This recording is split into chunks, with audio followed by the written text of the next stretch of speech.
Shem. If I had my, if I had all my, if I had all my gear about me, I would have put some fireworks together for the occasion. We have little fireworks. You're happy it's over? Well, it's the finale. You know, finales are supposed to be good. No, the finale's in May. Maybe. Australia's in the house. What's that? Scientist. I just put it together. Australian scientist. I know. I did the other day too. Did you really? Time. Yeah, for the first time. Absolute epiphany. This whole time it's been so been this stupid. whole like mystery to me. I think it's very kind and very polite and very gentle that our scientists didn't correct us really early. Why? What did we do? Did we do something stupid? No, just for not getting it. Oh, just for not getting it? It was very kind. Akava Raccoon is here. It's like how you treat a child where you're like, they'll get it eventually. Sarada is here. She said at work, popping in to say thank you for you too. Oh, that's so nice. Yeah, thank you for sweet. what we do. Thank you to you. I'm going to say it always because you're just reading through these things. It's amazing. I can't believe that you've read by the time this is done, you'll have read every word of Justin Baldoni's Deposition to the world. Not every word. A very small portion of the world is actually listened. I skipped some of the stuff that's not relevant. All relevant words. Can I compliment you on your jersey today? Manitoba Moose, let's go. I just think it's so adorable that there's like an actual professional hockey team with this. Called the Manitoba Moose. Yeah, with this situation. This jersey is old. This jersey. Oh, geez, how old was I when I got this jersey? Jesus Christ. No, it was like a long time ago. It was in the last century? I might have been in this century, yeah. I think it was in this century. Very, like, early part of it, maybe, you know? Mm-hmm. Might have been 2010, actually. So not that long ago. 16 years ago. Manitoba Moose, let's go. Are they doing good? Do you follow them? You know, I kind of pay attention, yeah. You don't know. You're just a... This is a practice jersey. They call it a practice jersey. It's very attractive. I love it. It's not so heavy. And this isn't like, you know, stiff. Like I have a Winnipeg Jets one. Yeah, that's that you could just flip it up and then put your plate on it. Yeah, and it's just like eat bulletproof. Like it's like armor. Yeah, horrible. It's like a chest plate, a breastplate. Unbelievable. There's this crazy story with this poor woman who was allegedly kidnapped. Oh yeah, okay. Where so certainly they found blood. It's the mother. Her name is Nancy Guthrie, and she is the mother. The victim is the mother of Savannah Guthrie, who is the host of a popular American news program in the morning called The Today Show. So she's like the news anchor, head, like main host. Yeah, I used to love it. I didn't love the show. I just loved Tomorrow on Today. I just always loved saying when they said that. Tomorrow on Today. Just felt so writery. I feel so bad for her for having to deal with this. So Nancy Guthrie, she's like in her 80s, and she went missing. Yeah. And then the authorities went to her house and noticed that her Ring camera had been torn off, was missing. And there was also blood droplets on her. Everyone's looking at their Ring cameras now and going, ooh. There was also blood droplets on her front porch. Just absolutely. That they tested and apparently belonged to Nancy Guthrie. Yeah. Is what they're saying. It's a freaky situation. So then then apparently TMZ got a ransom note. Yeah, they're apparently receiving ransom notes, but it's uncorroborated. And like the fact that Savannah Guthrie is a big celebrity kind of makes the police have to figure out whether there's like opportunistic people trying to cash in on this tragedy in her family. So they're still searching for her. They're treating her, the investigation, as if she's been kidnapped and also if she's just missing. Right. Because it could be that she just, hurt herself, got lost, like whatever. I mean, there's a lot of cases in every town of elderly people wandering off because they're confused. Yeah. So they don't know whether that's a situation or not. I was following Brian Enton Investigates is one of my favorite go-to true crime investigator. He's like a guy who's out there. Yeah, he's always on the scene. He's on the scene. The guy lives on the road. He's just on the scene. And anyway, he's like no nonsense, and he just reports what's going on. Yeah. He's a real likable person. So anyway, I just works hard, man. He's on the case, and they don't know what's true or not. And apparently Savannah Guthrie and her siblings sat down and like made a public plea on video. But they don't know whether, like, especially now, they want proof of life. In the age of like deep fakes, you could create a video that looks like a proof of life, but it could be completely fabricated entirely. Imagine, well, obviously it's such a weird, fucking crazy thing to happen. Like, oh man, this country is so wild right now, man. It's just like to take an elderly woman hostage is so bizarre. Well, see, they don't even know if that's it's like what's such happening. a low percent. Like, if there's such a high percentage chance that goes wrong. Like, these people are made of nothing but breakable parts at this point. Oh yeah, totally. Like, this is like, this is a brittle human being. I know that is a high risk situation. It's just so high risk, Like, but they don't even know if that's what's happening. Kidnap a good, like, elasticy, oh shit, we broke its arm, but it'll be healed in the morning kind of situation, What? That doesn't happen. Does it? Dale, on your planet, is that what happens? So, yes. Did we almost get a confession from you that you're not from here? Yeah, exactly that. I'm not from here. From another planet. Cosmic Energy said she destroyed the surveillance cameras and wandered off. Please. I don't know what that means. Did somebody say that? Yes, so they don't know what happened to her. They're thinking if the blood on her porch is right next to where the Ring camera was evidently torn off or removed. So they're saying that maybe she hurt herself trying to remove that. Right. If it's her blood that's been cast in droplets on her front stoop, right, trailing up to. It's a plausible. You know what I mean? You gotta consider it. You gotta consider everything. It seems like a really bizarre thing for somebody to do. Yes. Why would you suddenly just like want to pry your Ring camera off for no reason? Because she was cheating. Was it beeping? She was cheating. Does it beep like the fucking smoke alarms? No, I think that that somebody who would take that off would be a perpetrator. I don't think that an elderly person. She's in her 80s. Yeah. I don't think somebody in their 80s necessarily. I mean, it's possible. Look, it's entirely. Oh man, it's a big mystery. What a difficult situation. They were flying helicopters, and I think nobody said this, but I was just assuming there's a lot of like wild land around the neighborhood. There's like all of this like these people that live in these big houses and these developments in Arizona that just like comes right up on this like wild land that's just undeveloped. Yeah. And that's all around her house. Her whole community is surrounded by this like wild land. Yeah.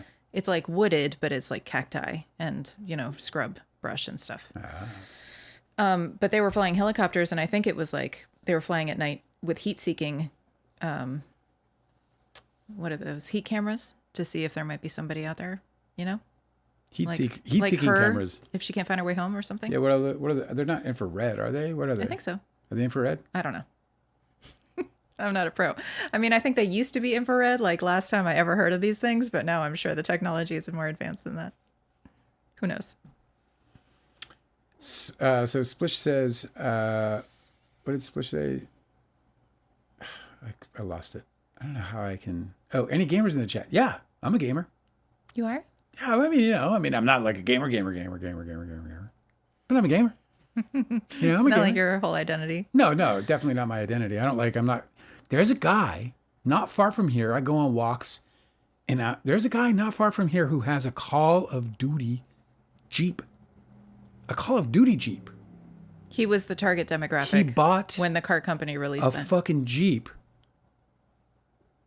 dedicated to a video game. He's like, hey guys, I want everybody in my whole town to know I like to shoot people. I remember when they came out with it is fun though. It's a lot of fun. Like that, that game went downhill, but like, it can't be denied. It's a lot of fun, to be sure. Frustrating as fuck, but when you're like, oh, that was a headshot too. Damn. That's great. What am I playing? I'm playing Fantasy Life right now. I love it. And I'm playing Final Fantasy X. Who are the video game makers that did Bloodborne? I call it Bloodburn because it's FromSoft is basically. I like it that Bloodburn it sounds like. Well, we've been calling it Bloodburn since. It's Bloodborne. Bloodburn. But I like that it sounds like a Jewish last name or something. Who are those guys? FromSoft is basically FromSoft. Yeah. So they did. What was the other one called? Elden Ring. Yes. Yes. Those games are amazing. Yeah. And I always try to get you to play them so I can watch, and you won't. Yeah. Sometimes I don't want to just sit there and like get beat up for so long. Yeah, well, that's the fun part It's for a spectator. I don't play video games because I have anxiety, so I don't want to like be chased or have something try to kill me and like have to button push, rapid try to save myself. Stressed out. That sounds stressful. I'm on a Steam Deck, so I have a lot of games I don't play. Is what that means. People know what I mean when I say that. People who know. Mm-hmm. Oh my goodness. Well, I hope Guthrie's family gets this sorted because it's a heart-wrenching story. It's terrible. Apparently, the reason there's no footage is that she didn't pay for the service, said Cosmic Urgency. So of them even taking it down, Well, that's a big fucking PR problem for them, isn't it? I'd say so. God. Yeah, I'd say so. It's so weird because I was looking at the Epic Pen because, for doing some astrology work. Yes. And that's like a little piece of software that allows you to like draw shapes and arrows and stuff to like point out what you're talking about. Yeah, to use a different a tool set, to use a bunch of tool sets for various functions. And $2 a month, and it's just so weird. Yeah, they don't let you just buy it and own it. Yeah, and just have like it. Here's $50, give me the fucking thing. They want you to subscribe to this Yeah. little software that lets you draw fucking arrows on your screen. Because It's everything like, is a subscription. why should It I has to be a subscription. subscriber to that? I'm saying that shit. There's while we have nothing a new that Patreon. happens, huh? Yeah, I say that shit while we have a Patreon, and so I'm. Yes, but that's I'm different. gaming. Subscriptions make sense when somebody is providing new content all the time. Right. Pardon me. By the way, thank you for those who have joined the Patreon. We're so excited, as I told you over and over again. I'm working feverishly to get set up to launch this stuff. So this is just as good as time as any to say that. So another thing we're going to add to when you're a member of the crew is that we're going to do a weekly astrology study live on Sundays.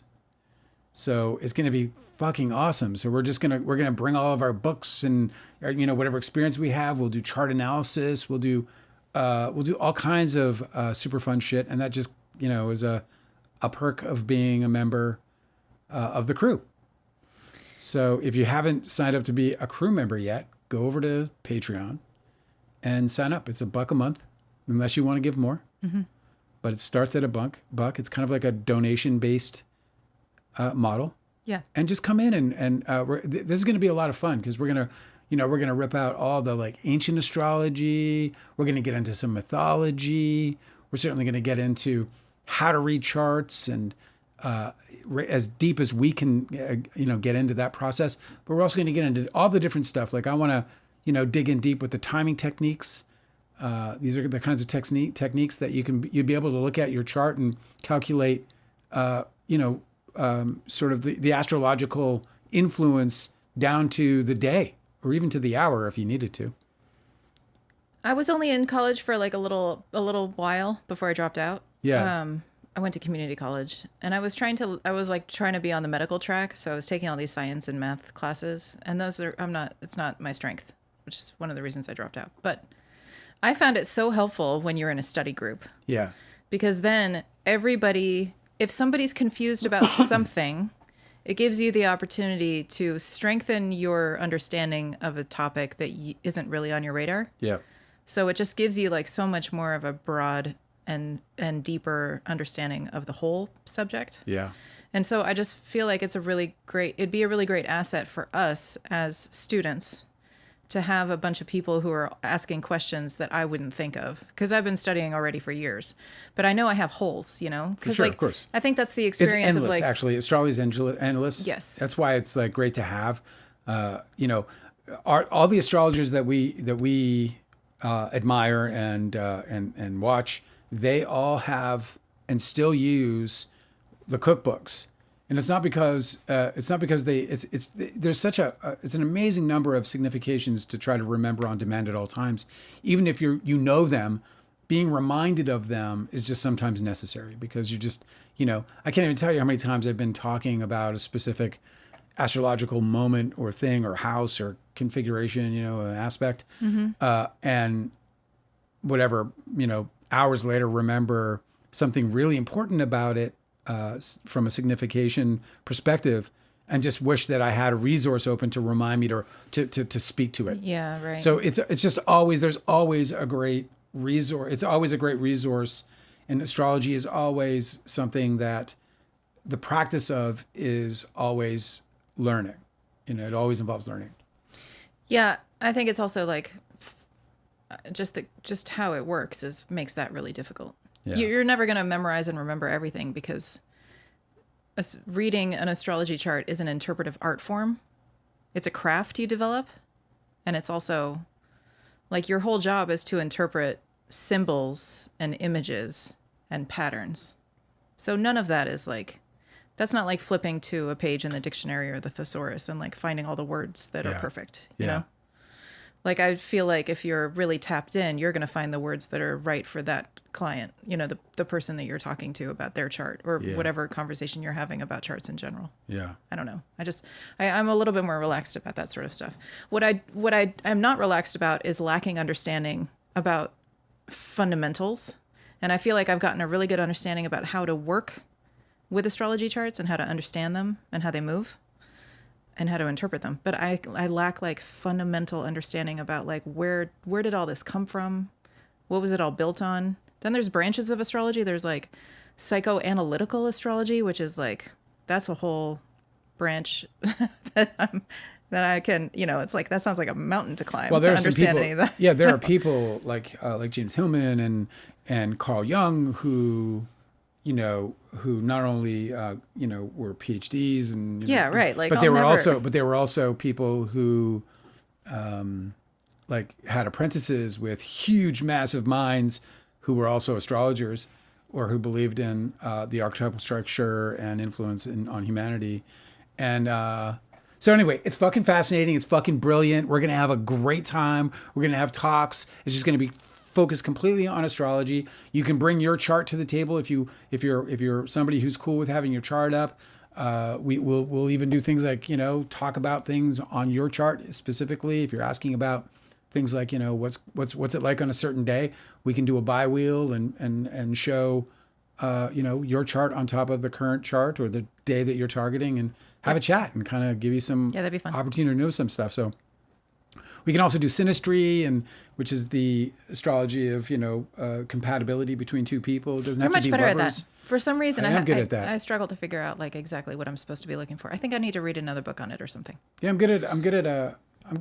think I'm good at astrology in general. I have my own feel for the wheel. But I'm like... you got a feel for the wheel. You got a feel for the wheel. That's what you said? Yeah, but it's my... because I'm not a perfect astrologer and I don't think I'll ever be one. And I have a lot of astrology I don't think that's even the goal. Yeah. No, I have a lot of astrology envy in terms of just like some of the, perceptions. And when I speak about that, I speak mostly about like, perception. And, there's just a lot of times I'll walk away from an astrology reading and I'll think, fuck, I wish I'd have told him this or I wish I'd have told him that. And then, so I have that where I just wish that like I could always empty but the thing about astrology, especially like really interesting charts, like we were just looking at one the other day where, there's just these amazing oppositions and it just like, it'll just sit with me, for a couple of days where I'll just be like, damn, that chart is wild. No, I know. Just today, Chris Brennan with the Astrology Podcast, he just released a video that sounds fascinating, and it never occurred to me. So Neptune has just moved into Aries. Yeah. Followed shortly next week by Saturn, which will conjoin Neptune. Yeah. Which is weird. Super weird to deal with. For sure. But anyway, Neptune in Aries, I think that's so interesting that's like, he said that it's like secret societies. Oh boy. And wouldn't it be interesting if we had like a whole bunch of secret societies all of a sudden? Like, I think the last time Neptune was in Aries, and historically it was like the emergence of a bunch of these secret societies and all these conspiracies. We're going underground, baby. Get the fucking spade. I just hadn't thought of that. There was all these other significations that I feel like I committed to memory pretty well, but then that one showed up and I was like, oh, that's a good one. It's very tantalizing. Very interesting. We love astrology. Yeah. We talk about astrology all the time. Faye Walls was like, astrology? Cool. Did not know that your channel was about it as well. Well, yeah, I mean, astrology is a part of our lives. We talk about it all the time on the channel, I think, don't we? Most of the time. Yeah, I wonder if it's too much. Astrology? No, I wonder if we talk about it too much. I mean, you put me on the spot, but Just because I feel like there's I'm always interested in what people are interested in, just like as a default, like I'm just a curious person. But I think that the people who don't want to hear about astrology very much don't want to hear about it. Like if they're not interested, they don't want to even shut up about it. Like just shut up.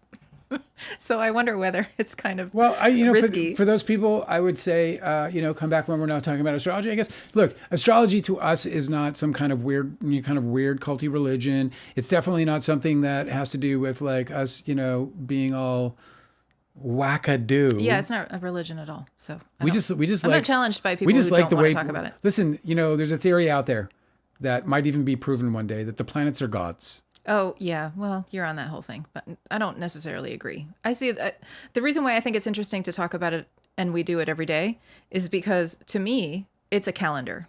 Astrology is a cosmic calendar. It's a weather forecast. It's just a useful way to sort of plan your life and have a perspective on the seasons of your life and how everything is moving for you and where you can use these influences and energies to your benefit. Rather than, and also to avoid hazards that come with these influences and energies too. I think that's really valuable. So to me, it's just a tool. I don't think of it in religious terms, or I don't deify any of it.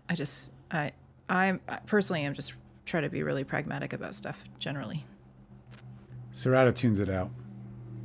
Tunes it out? Yeah. Mm-hmm. Yeah, see, that's what I worry about.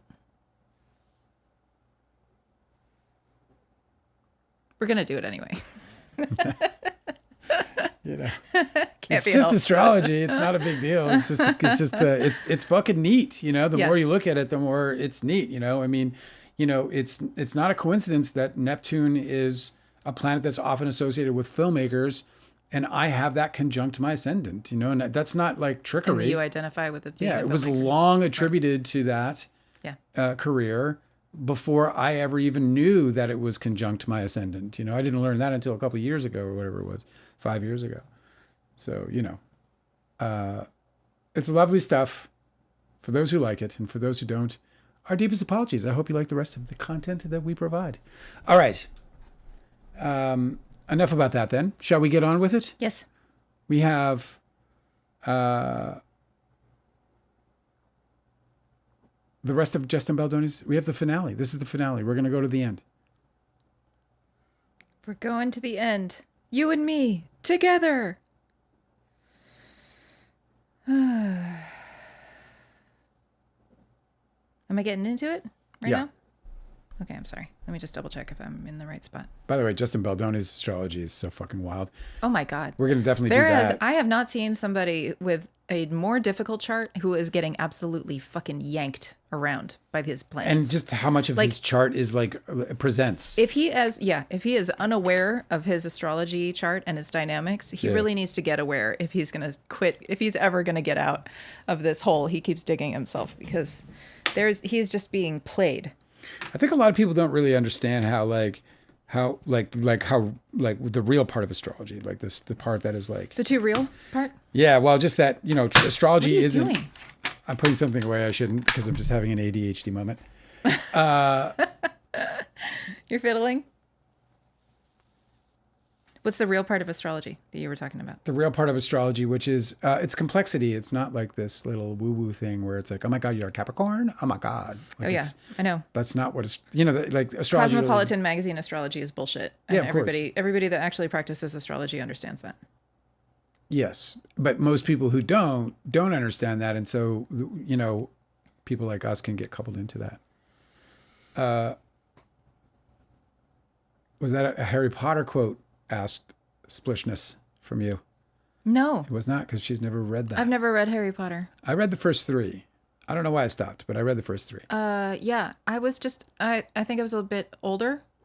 And I've never been into fantasy.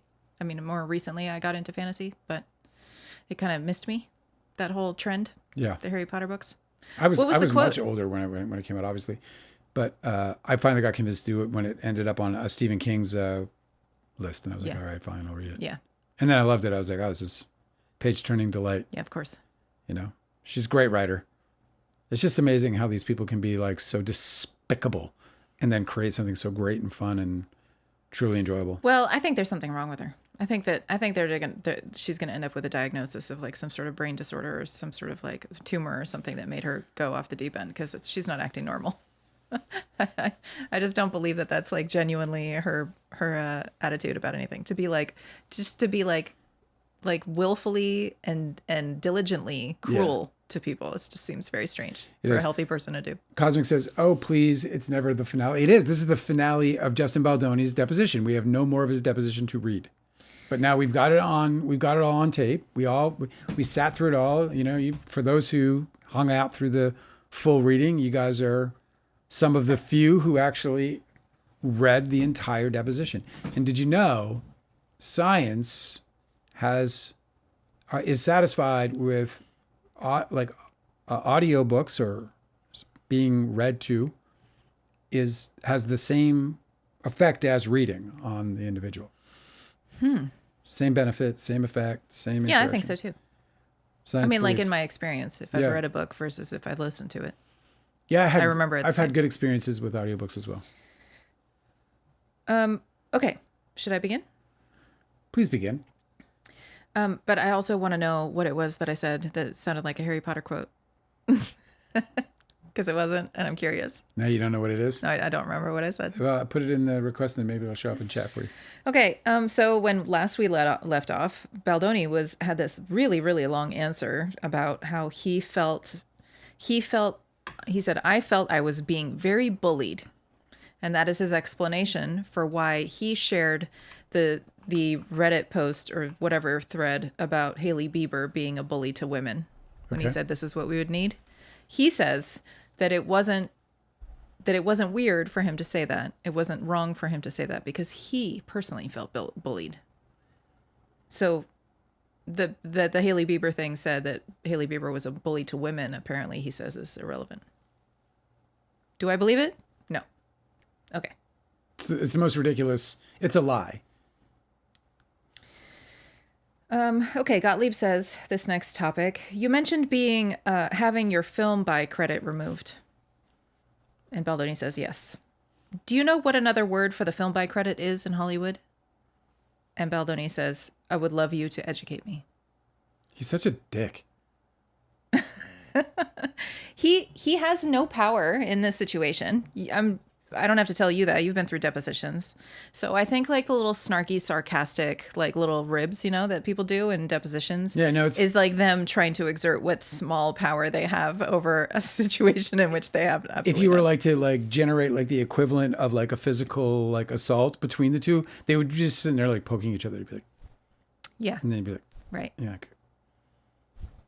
It's so stupid though, because it just makes him look bad. Yeah. It makes him look weak. Yeah. It makes him look like he lacks confidence. I mean, it would be a better attack if he just like let out like a really stinky fart or something in the attorneys. I didn't do it. I did not do it. Ooh, what did you eat for breakfast, sir? Okay, I'm going to continue. Do you know what another word for the film by credit is in Hollywood? And Baldoni says, I would love you to educate me. Bullshit. Gottlieb says, have you ever heard it referred to as the vanity credit? The vanity credit, which is interesting. Baldoni said no. Do you understand that there is a significant controversy in the industry, in your industry, over the use of the film by credit? And Baldoni says, I was not aware. Gottlieb says, are you aware that it has been criticized by a number of directors because it conveys that all of the people who work on a movie are less important than the director? And Baldoni says, I was not aware until you just said that. Well, educate you, he did. Yeah. Gottlieb says, did Miss Lively, was she the cause of your film by credit being removed from this movie? And Baldoni says, what was relayed to me was that Miss Lively requested it be removed. Now remember, in Baldoni's own lawsuit and his timeline document, the only email that they show that has anything to do with his film by credit being removed from posters is from a Sony marketing executive, and there is no mention whatsoever of Blake Lively. So if it's not even in his own lawsuit that he is trying, that it's not evidence in his own lawsuit or shown to anybody, I'm not sure how he is saying it was relayed to him. Like maybe over a phone call or something, but we haven't seen this. Okay. It turns out later that Blake Lively did hope that he no longer had a film by credit because of this reason, that it conveys that all of the people who work on the movie are less important than the director. And because Baldoni hadn't written the original material and hadn't written the script, but Blake Lively thought that it was strange for him to take all that credit. It is. I would agree completely with her on that note. By the way, I don't know if I can interject just now because this is a perfect spot for it, and I've been meaning to bring this up. So I don't know where this originated, but I saw that in Us Weekly, there's an article about Hollywood being divided, and I didn't read it, but Hollywood being divided on this issue, which I find somewhat... On the Blake Lively Baldoni issue? Yeah. Okay. Which I find interesting. Yeah. I definitely want to be on the Blake Lively side of this. I don't know if it's... I'm just going to assume, because I haven't read it either, but I'm assuming that that's just clickbait for them to say that they're divided about how Sony executives reacted to her complaints. Maybe. I have to read the article, but it did get me thinking again about what would have happened if Justin Baldoni would have just played it out. Oh just my God. like if he had just did the thing, mm-hmm. and put together a response that was, just, I don't know, I want to say intellectually sound, where you're saying things like, I'm sorry that Miss Lively and Miss Slate felt that way. We certainly want to learn from it and make adjustments. There was never a bad intention toward any woman on our set. And we certainly don't want to create a workplace where people are feeling uncomfortable or anything other than creative. And so we have a lot of work to do. And I do hope that we're able to work everything out with Blake Lively as soon as possible, because we definitely want her to feel good about everything in the end here. Some bullshit like that. Just keep saying that. You just keep saying that, repeating it, putting it on repeat. Doesn't matter how many times. It would have worked out great. Donald Trump to this day is saying to the fucking world, I mean, it's not working all that well, but he's been getting away with this for fucking ever. And what does he say to the world? He says, you need to move on from the Epstein files. You just need to move on. Forget about that guy. That guy's a loser. Forget about him. Forget about him. Forget about that. Justin Baldoni, he could just dance the dance. I think that's a bad example because that certainly is not working. Well, it's not working because it's the Epstein files. Yeah, I know. That's why it's such a bad example. But the tactic is the same. It's the very same tactic. And I would argue that it did work. It worked for him for so many fucking years. He has gotten people to look past the most heinous shit in the world by just telling people to look past it. I think a better analogy would be if you look at all the people who were named in the Me Too years, right? Yeah. In 2017, when all these scandals came out where people were being accused of misconduct and abuse by women in the Me Too movement, there was a very big difference between the men who spoke up in their defense and how they got dragged for it and canceled harder, versus the guys who never spoke, never said anything, completely disappeared into the darkness, and nobody remembers their names. Yeah. But if you look through, there's I don't know if it's Wikipedia or whatever, but there's a list of all the people who were named during that Me Too era, where they just got hashtag Me Too'd. Yep. And there's a very stark difference between the reputational ruination of the people who spoke up about the people who were accused who spoke up versus the ones who just let it slide. And it blew over completely for them. Yeah, it's fucked up. I mean, that's not justice, but he might have borrowed some of that tactic. Well, I mean, it might have blown over. It'd be like a framework of something. It doesn't have to be, the exact replica of something from before, from the past, but it can just be something that inspires the idea of how to move forward. Yeah, there were so many ways that he could have handled this that would allow for him to completely preserve a career in show business. And he could have learned. I mean, he could have learned even if he wasn't even involuntarily, he could have learned. Had he been able to navigate through the one moment, that threshold that, where there was no guardian for him, right? The one where he decided that Melissa Nathan was the way to go. As soon as he made that decision. No, the threshold guardian was Stephanie Jones. And he was like, step aside. Well, I think those are the same moments, but okay, yeah. I mean, Stephanie Jones was like, you cannot cross this threshold. You will. Oh, you're right. She was the threshold guardian. Yes, and you will suffer trampled on past greatly her. if you cross this threshold. Yeah. And he was like, you know what? I'm just going to do it anyway. I don't care. It's so interesting because when you add the archetypes, he had no proper mentor. His mentor was Jamie Heath. Yeah. Jamie Heath was an inexperienced shitbag. It's true. That's what he is. He's just a fucking con man. Yeah. Jamie Heath's a con man. He's a trickster. He's a fucking trickster. That's my opinion of him. This is for entertainment purposes only. Eventually, I'm going to put a little end credit on there because I was like, I think we should do a little legal disclaimer because I say a lot of things on this fucking channel. Just have it scroll across the bottom constantly. Yeah. Like a ticker. This is just our fucking opinion. Shut your mouths. All right. Should I continue? Yeah. We got through like a half a page. Okay. Okay. Baldoni says, what was relayed to me was that Miss Lively requested that his film by credit be removed. By the way, we haven't seen any evidence. Hanad is saying that Colleen Hoover also said that she thought the film by credit kind of hurt her. Yeah. She didn't agree with him saying that the whole vision was his. Absolutely. Yeah, doing that is ridiculous. It's very what's the word? Like it's controversial, right? I mean, that's what Gottlieb is saying. Like you don't get into a collaborative art form intending to take credit for everything. Yeah. It's just very strange. It's nonsense. Especially when in the interviews he doesn't seem to speak like that at all, Okay. Yeah. Gottlieb says, do you know what other directors you admire and look up to do with respect to the film by credit? And Baldoni says, I wouldn't know.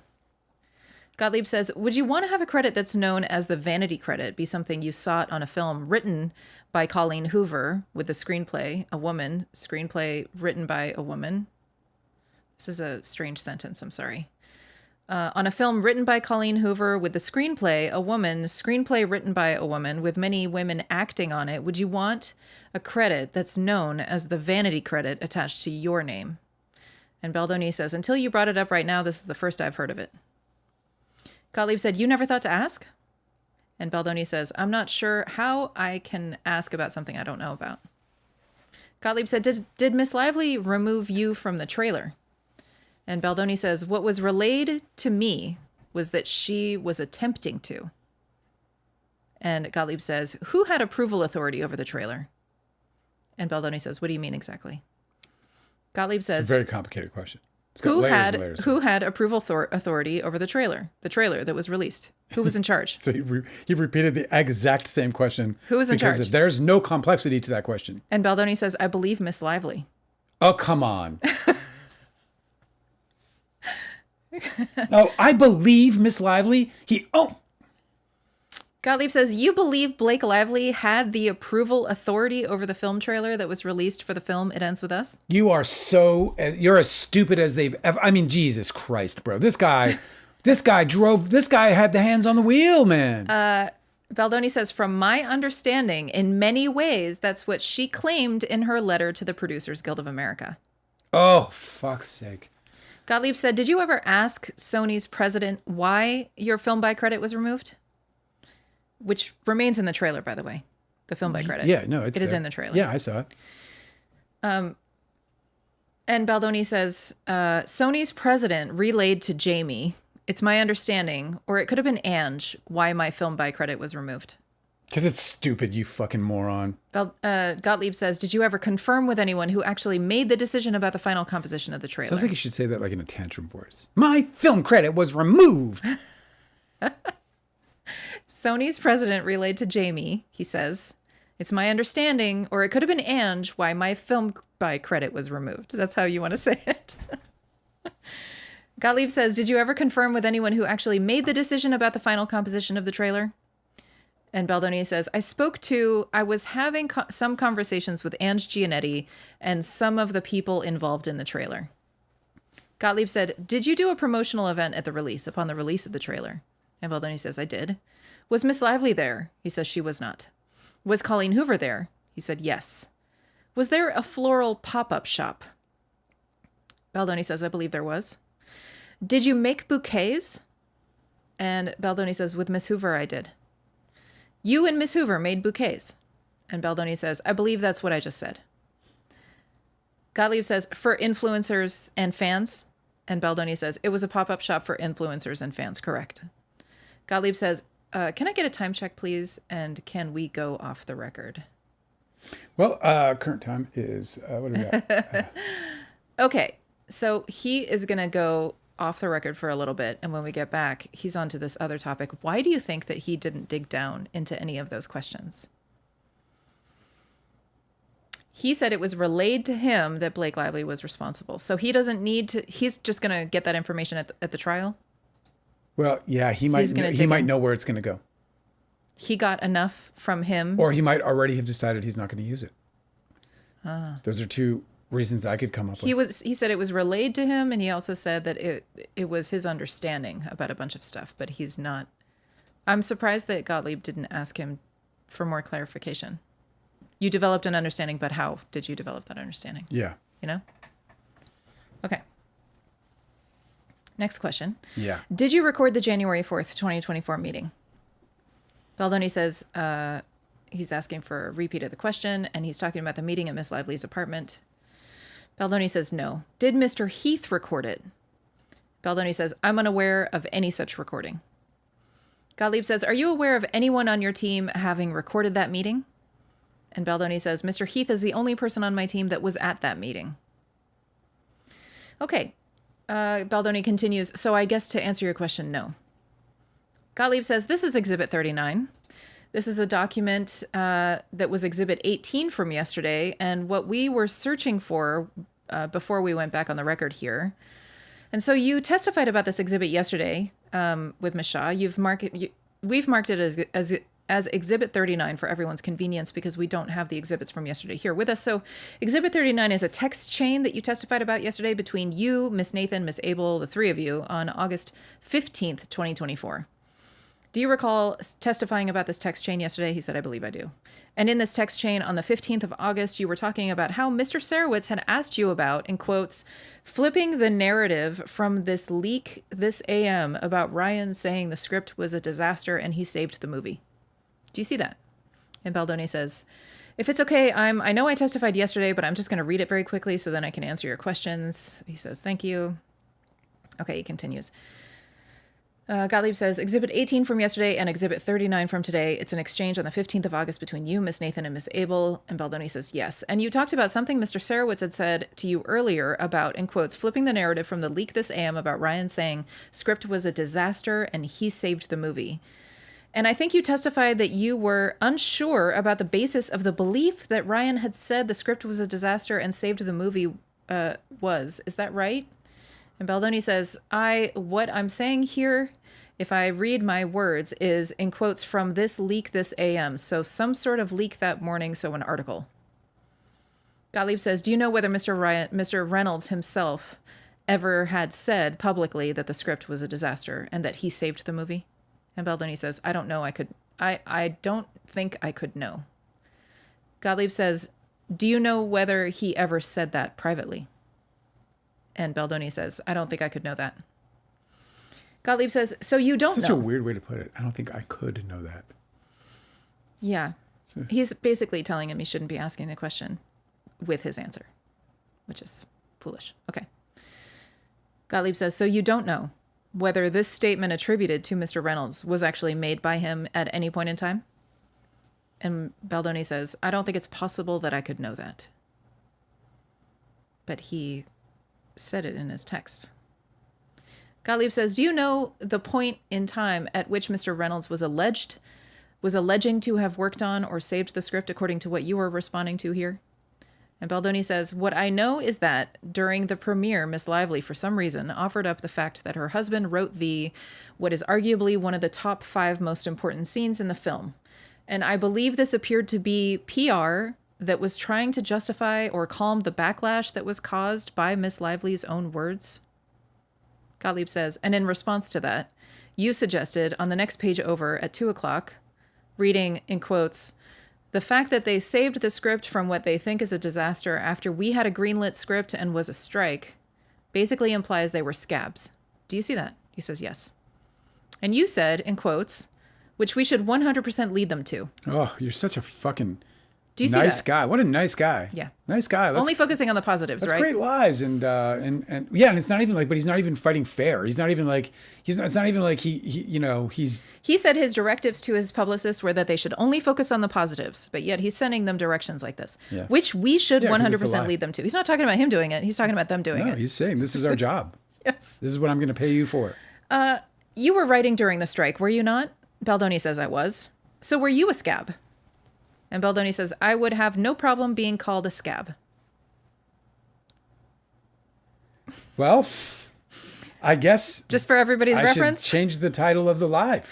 Just for Justin everybody's Baldoni is a scab. Just for everybody's reference, page 338 in the second day of his deposition with Gottlieb. Justin Baldoni is a scab, and he is okay with that. And he has I would have no problem being called a scab. Wow. Writers, I mean, this is a guy who wants to work again. This is a guy who wants to work at the highest level. The WGA and SAG-AFTRA did a strike. So, and he's a member of a union. He is a unionized actor. He's a fucking unionized actor. There are so many ways in which I discover new ways every day of ways that I would never be able to relate to Baldoni, and this is one of them. So was he complimenting him then? Like, what was that then? So was he like? So he knows it looks bad. Mm-hmm. But he wouldn't mind being called one. But he's cool with it himself. But he wants everybody to call Ryan Reynolds a scab. Isn't that the fucking weirdest thing? Is this you a tactic ever heard? to sort of like deflect any blame? He's like, oh, well, I wasn't saying anything bad. I don't think it's so bad. I'm pretty sure you don't even have to understand the history of the labor movement to recognize that being called a scab is a bad thing. It's a scab. Yeah. You're calling it a scab. It's like you don't even have to have any sort of like a shit. You're not thinking, oh, oh shucks, thanks. I was working toward that. What the fuck, man? This guy's such a fucking weirdo. Okay, Gottlieb's the next question.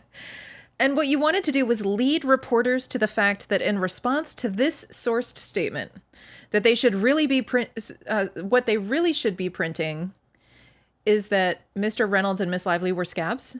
And Baldoni says no. Gottlieb says, knowing that you had written during the strike, Baldoni pipes up. He says, I'm sorry, I just said no. Gottlieb says, I'm going to ask my questions. And Baldoni says, is that a different question? And Miss Shapiro speaks up, says, please. And Gottlieb said, you've answered no. And then Miss Shapiro says, counsel. And then Gottlieb says, I'm not sure what the tone is of all this, right? It's very friendly. Gottlieb it's very friendly. Yeah. Gottlieb says, and the next question is, you knew you had written during the strike, correct? And Baldoni said, yes. And you knew that Wayfair had asked people who are comfortable to come to work during the strike. Is that right? And Baldoni says, like every other production, correct. Gottlieb says, did you want reporters to know that? And Baldoni says, I was not hiding that. Gottlieb says, is being called a scab a positive or a negative implication in your view? And Baldoni says, I'm not sure I can answer that. Gottlieb says, but you wanted reporters to go in that direction, right? And Baldoni says, what I believe I was doing was passing on a message from my partner, Steve, who relayed to me after reading a story that appeared to be in response from something Miss Lively said on her own. She was not even asked about whether or not her husband wrote a scene, and then, because of that, received a lot of negative backlash, as did Mr. Reynolds, because why would Mr. Reynolds be a WGA writer writing a scene in someone's movie that he's not credited for? And so Steve, seeing Mr. Reynolds' apparent leak that the script was a disaster, which seemed like he was trying to save his own image in that moment, asked me to pass on to Melissa and Jen that an idea could be presented, which would be flipping this narrative that our movie was a disaster to begin with. And this, again, remember, he said purely positive messaging. I can't believe it. I can't believe what I'm hearing. And this, again, this is it's so diabolical. Yes. I mean, he's just sitting there and just devising, conspiring ways, and conspiring to harm a person who helped him, helped him with his movie, who's a Hollywood heavyweight, WGA accredited. I get so like it makes my skin crawl because anybody would have loved to have this kind of assistance who works in Hollywood, but no. Baldoni's just gonna spit right on his face. The fuck. Anyway, he continues. And this, again, Baldoni says, was a purely defensive conversation. Of course it was. Of course it was. We know exactly what was going on here. You were perfectly innocent. You were just waiting, and as soon as the stone hit you, you had your cannon, your nuclear warhead. He said, there was an offensive move done to say that our script was originally a disaster, and we were implying that this could happen. We did not say, go do it. I don't, unless you have something where I did. Oh, what the fuck? Oh my God. That's Baldoni's answer. And Gottlieb is like, thank you very much. Oh my God. Gottlieb continues. He puts on a bib. He probably thought he fucking nailed this one. He puts on a bib first. He's like, this is a feast. All right. I have a few more questions. I know. They probably pop champagne after this. More salt, please. More Parmesan. Gottlieb says, do you have, and then he restarts. You characterize these as offensive and defensive. Yet, you have admitted that you have absolutely no idea whether Mr. Reynolds ever said that the movie was a disaster that he saved. And Baldoni says, untrue. I do know he said it. Gottlieb says, you know that he said that the movie was a disaster that he saved? And Baldoni says, yes. Okay. And you know that how? And Baldoni says, he said it at the January 4th meeting in person to my face. And Gottlieb says, and did he say that in public any time that you ever heard him say that? And Baldoni says, I found it odd that something he said to me in a very angry, aggressive tone at a meeting in front of my partners and my best friend somehow ended up magically in the press during the time when there was supposed to be a truce, as soon as his wife, Miss Lively, made him look really bad on her own. Gottlieb says, it's awfully convenient that you remember that right now, isn't it, Mr. Baldoni? Unbelievable. Why? It's just unbelievable. Baldoni says, you did bring up a lot of things for me to remember over this, and yes, I did remember just now. Gottlieb says, did you ever communicate in writing to anyone at any time about the January 4th meeting that Mr. Reynolds said that? Baldoni says, there was a lot of things Mr. Reynolds said that I never shared with anybody outside of my wife, and as it was extremely... So this is brand new. Like, he just dropped this, like Ryan Reynolds said to my face. So he said it came from Steve. Sarowitz. Now he's saying, Yeah, Steve Sarowitz. Face. Now he's saying that these things that he heard was Ryan Reynolds saying it to his face. That Steve Sarowitz wasn't present. So it completely blows away this idea that he was simply relaying something that Steve Sarowitz had suggested that he had nothing to do with. Do you know what I mean? Yeah. What was that? That was for Foz. Oh, nice. Slipping in, slipping out, just saying, keep up the great work. Present Foz. You're awesome. Thank you so much. Do you hear me? Yes. So he's lying when he said, I didn't know anything about this conversation. I was just relaying to my publicist what Steve said. Yeah. That didn't come from me at all. But somehow Steve Sarowitz had information that could not have come from anybody that wasn't attending that meeting. You know? Interesting. It's suspect. Do you think his lawyers are very aggravated with him at this moment? I would be. Okay. Did you ever communicate in writing to anyone at any time about the January 4th meeting that Mr. Reynolds said that? And Baldoni says, there was a lot of things Mr. Reynolds said that I never shared with anybody outside of my wife, as it was extremely humiliating, embarrassing, and traumatic for me. Oh my God. Are you okay? You got yelled at a meeting when you were being absolutely fucking impossible to the people you had to work with? When you were given how many opportunities to right the ship until it finally had to be righted for you? Yeah. And this is the problem that he won't. It might have been, he might have been saved if more of his friends yelled at him during meetings. Yeah, if maybe he had someone like me, frankly. Yeah, he would have been spared a lot of this. None of this would have gone on. No. As soon as that happened, I would be like, we're watching Big Brother right now, our first Big Brother season, and in the Big Brother season, there's this creep dude, and he's creeping on the girls like hardcore. And he gets very mildly, very gently corrected by another man in the house for it. Well, actually, he pulls him aside and says, yo, dude, you got to stop. I'm just letting you know. You can't be kissing on their nape. He's like, this is a social game, bro. You're ruining your game. He gets so defensive. And you're making the girls uncomfortable, bro. Yeah. And it's going to end up being a problem. And then what he told him was, and he was accurate in saying so, that everything that he's doing would be 100% sexual harassment in any like real life scenario. Like what he's doing on this game with these women would be otherwise sexual harassment. And the guy gets fucking irate and he goes crazy. Yeah. And he becomes a fucking asshole. He gets paranoid. We're actually on pause. And he right wants now. to like punish everybody for it. Yeah, he wants to punish people for it. And he's all fucking. Maybe that's why people who are actually close to Baldoni don't yell at him, because he ends up into being this fucking glowering baby and makes everybody punishes everybody socially for it, you know? Have you ever encountered one of those people who gets like the slightest bit of criticism and then they just like glower and just like make their mood everybody's problem? Yeah, I have. I mean, I try to avoid people like that as much as possible. Of course. I completely embrace everything that comes my way. Sometimes I can be rigid in the way in which it, the interaction goes from the suggestion on or whatever. If I'm, especially if it's something that I'm uncomfortable with, so I do understand how that can happen, how you can be confronted with something that's uncomfortable. And so then be in some kind of form of denial of it. But I'm always ready to reconcile with that. You know what I mean? I always, because and how I do that is just I walk away and I think about it beyond the moment and I'm like, okay, was it or was it not? Happens here on this live on numerous occasions, because it's, it can be very minor and maybe even hard to spot. But come on, man, this guy's got he's got no fucking, what is it? Is it self discipline or is it self awareness? Like I don't know if he has any self awareness. I don't think he knows what people are actually, and like, I mean, it's difficult. I thought people loved me and they didn't love me the way I thought they did. I thought I was doing all the right things, So it's not hard, I guess, to be in a situation, or at least I can relate to it, where maybe, you think people think better of you than they do. It just seems like he has no concept of the possibility of why. Like I've reconciled with that to whatever degree I can. There's a lot of usefulness in people's like teasing sometimes. Like there's like social pressure that gets exerted that is unfair, and sometimes it's actually helpful. One of the things that comes to my mind with Baldoni is the teasing that people get where they're like, oh, that person lives rent free in your head.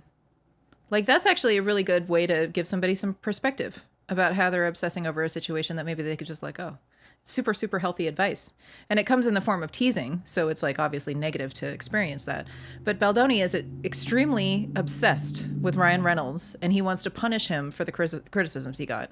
Ryan Reynolds is, I'm sure, ready to move on with his life, and Baldoni cannot. So do you believe that? So he like holds him in his mind, weighing him down. Baldoni thinks he's going to get attacked by people, so he piles on all this armor until he literally cannot progress in his career. Do you believe that do you believe that Ryan Reynolds said to him that the movie was a disaster saved by him, Ryan Reynolds? Do you believe that he said that? I don't think it's unbelievable. Yeah, me either. I think that Blake Lively was complaining to Ryan Reynolds, right? As couples who work in the same industry. It just seems like the kind of jab you would take. But when she was like, oh my God, I signed on to do this script. I read the script. It was great. And then now he's sending me all these script changes where he wants to play naughty doctor with me in the fucking, he's got all these like extra sex scenes. Naughty doctor. I know. So I'm sure that Ryan Reynolds believes that he's made the script a disaster, because it's certainly a very different script than the one that Blake Lively read and signed on for. Maybe Ryan Reynolds read it too, and they made the decision together, because like I share everything with you, Mm-hmm. So it's possible that he did believe it. But that's another thing. Like, remember when Baldoni tried to sue Ryan Reynolds for defamation, but all that Ryan Reynolds had to say to the court was like, no, I said what I believed. Like, I do believe he's a predator. And the court was like, yeah, that's not defamation. He actually believes what he's saying. He's not lying about you, brother. Right. So if he believed that the script was a disaster, and he has reason to believe it, I don't think it occurred to Justin Baldoni that Ryan Reynolds is entitled to his opinion about whether the script was a disaster. That doesn't matter. If he helped rewrite a scene and then Baldoni approved as the director and the guy in charge of the entire production, right? The production phase of the film. If he approved the script that was written by Ryan Reynolds, then why the hell isn't he grateful for getting free Ryan Reynolds input? You know what I mean? Especially because he's not the writer. Like, because he used it. He's not the writer. He's also not the writer. Yeah. Justin Baldoni is only the director of the movie. He's not Right. accredited for any writing. I just think it's a super weird stance. Like, congratulations, you'll never get help from anybody else in Hollywood ever again. Well, this is a part of where because you bite the hand that feeds you, bro. This is a part of where his whole ego and his potential for narcissistic disorder really shines because it's like, it's not even something that he's attached to. Like if I wrote, like if we were making I Love and You, and then all of a sudden One of your scripts, yeah. one of my scripts that I write in my original stories, and then all of a sudden Ryan Reynolds is in there ripping it to shreds. Yeah, that would bother me quite a bit. Yeah, like, but if you're the Baldoni in this situation, you get to choose what rewrites you take and which ones you don't. Well, I would also, I would feel differently if I engaged in it, if I asked for it. But if I was working on a movie and my writer wasn't a part of the rewrites for whatever reason, probably contractually, right? Wasn't a part of any further rewrites, and we were just into producer-director notes, and somebody came to me as a director with changes, I'd be excited to read them. In the same way that you remember we listened to that audio of Justin Baldoni calling Blake Lively to tell her, he left a voice note or whatever, of how much he enjoyed the read, how it was a great place for them to work from, how he chuckled. And yeah, right. blah, He's blah, talking about the rooftop scene. He's talking about the rooftop scene. He's talking about the scene that Ryan Reynolds wrote. So that's the spirit that should be. I mean, what is he so fucking offended about? This is what, it. like, I keep asking this question. Like, bro, none of this has to be bad except you decided it is. Okay. Gottlieb's next question is, do you recall when you learned that Ryan Reynolds had blocked or unfollowed you on social media? And Baldoni says, are you looking for the exact date? Because I do not have that. And Gottlieb says, an estimate? Baldoni says, no, I remember the feeling. That's perfect. Let me see. What time is it? Oh, it's time for pain. Happiness is your life, said nice pool. Was a dig, though. Baldoni lived in Ryan Reynolds' head, too. Yep. Did. Yeah. Does. Yeah. Does. Yeah. I mean, that motherfucker's got Ryan Reynolds' head by the little fleshy parts and he's shaking it. See how Ryan Reynolds did something constructive with it, though? Like he turned it into something. Here's the thing that I've been telling Dale since before. I mean, part of the genesis of your memoir is this. You encountered people who made your life difficult and gave you experiences that were harsh. Now that's yours to turn into something you can exploit. That's your story now. Well, I mean, I've been putting that stuff in my work forever, but yeah, of course. But this is what I'm saying, just like as an example that's very clear. Yeah. It's like they gave you the raw materials that you get to now alchemize and turn into gold if you choose, right? Yeah, that's the and artist's way. The artist's way is going to take life and draw it into the work. And I would like to know whether Baldoni ever had that idea, that it ever occurred to him to maybe create with his struggles as opposed to trying to sue and destroy and damage reputations and do any of that. Like, he wanted to do war instead of art. And I feel like that's the difference between two of them and why one person is handling this in a healthy manner and the other guy is just digging his own grave. It's crazy. Yeah, I just don't know that he's capable. Before Angela continues, if you don't mind hitting the like button, that would be great.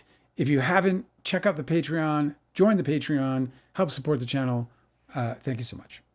Oh, yeah, did I say subscribe? Here, let me push this fucking fancy button. Watch this. Yeah, subscribe, people. All right. You're so proud.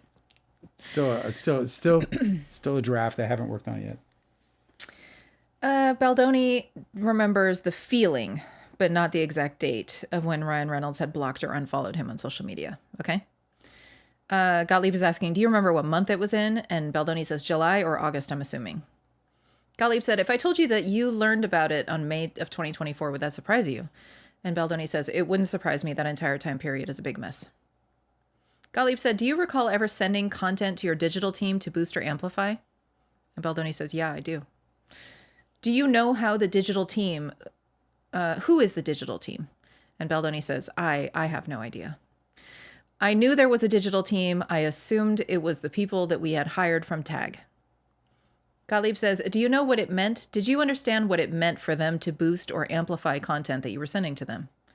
And Baldoni says, technically, no, but I remember at the time assuming that it meant that the word boost is like to, if I'm going to give my son a boost, I'm going to help him up. So to boost.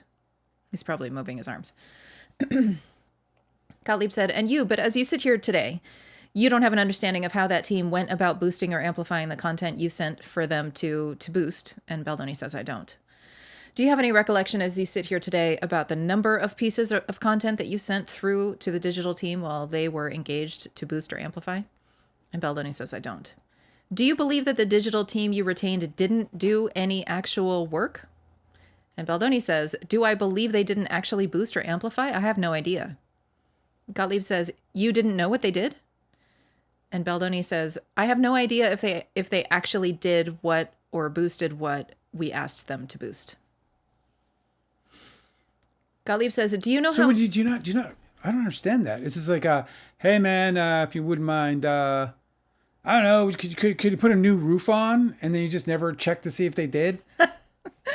I have no idea if they actually did what or boosted what we asked them to boost. Like, how do you just not, like, I don't understand how you're, like, shelling out all this money and you're not saying, like, I know that was a dumb example, but how do you, like, there's got to be accountability for the money you're shelling out. I mean, that's exactly where Gottlieb goes. Do you know how much Wayfarer Studios ultimately paid Street Relations for its work? And Baldoni says, I don't. Would it surprise you to learn that Wayfarer Studios paid Street Relations approximately $100,000 for its work? God. Oh Baldoni says there's objections from two attorneys. Yeah, everybody objected to that. Mr. Glover, objection to form. Ms. Shapiro says objection. Baldoni says, I don't think that would surprise me. Gottlieb says, do you think Mr. Heath would spend $100,000 of Wayfarer's money paying a vendor that did nothing? And again, I've been screaming this forever. I was like, where are the refunds? Yeah. Where's the request for a reduced rate? Yeah. Like, I've worked with publicists when they didn't fucking perform, and they all come back with, well, how can I make it up to you? Let me give you some extra work on another project. Or like, here's what we did. Yeah. So you can see that we did try. As soon as this happened, I mean, this is like a year ago now, I was saying, well, where the fuck I know. are the emails or the communications saying... There is no chance the jury doesn't ask this question if it's not explained in trial. trial. You're not paying $100,000 to anybody for nothing. Yeah. You're not doing it. But Baldoni says, I can't speculate as to what Mr. Heath would do or would not do with $100,000. Really? Well, that's a good guy to have in your fucking corner. So their defense running your company. Their defense apparently is that they don't know what the fuck is going on and they don't care. And nobody's running this and they can't be liable for any of the wrongdoing that comes as a result of their inability and neglect. I've long said, or long asked, was Justin Heath just a part of a grift? Right? Jamie Heath, I'm sorry. Jamie Heath? Was Jamie Heath just a part of some grift? Is he grifting in this situation? Check it out. If he knows, did you just hear what he said? Basically, Jamie Heath can be going through the bank account. He doesn't fucking know. He could be laundering. He could be laundering. He could just be pocketing all of the... G's, bro. Yes. 100 large, bro. Off the top of the cake, he doesn't know about it. He doesn't care about it. Jamie Heath can just be sitting and eating these guys' fucking food, and they don't have a clue. Crazy. Gottlieb says... Of course he's your best fucking friend. Of course he is. Next question is, what was your share of the profits derived from the film It Ends With Us? Oh, I want to hear that. And Baldoni says, I believe I had a back-end deal of around, I don't know all the like plus minus costs, all that stuff. He doesn't know. It's so weird. Like, he's the guy in charge of the studio. Okay. He said, I don't know all the like plus minus costs, all that stuff, but I think the number was around 10%.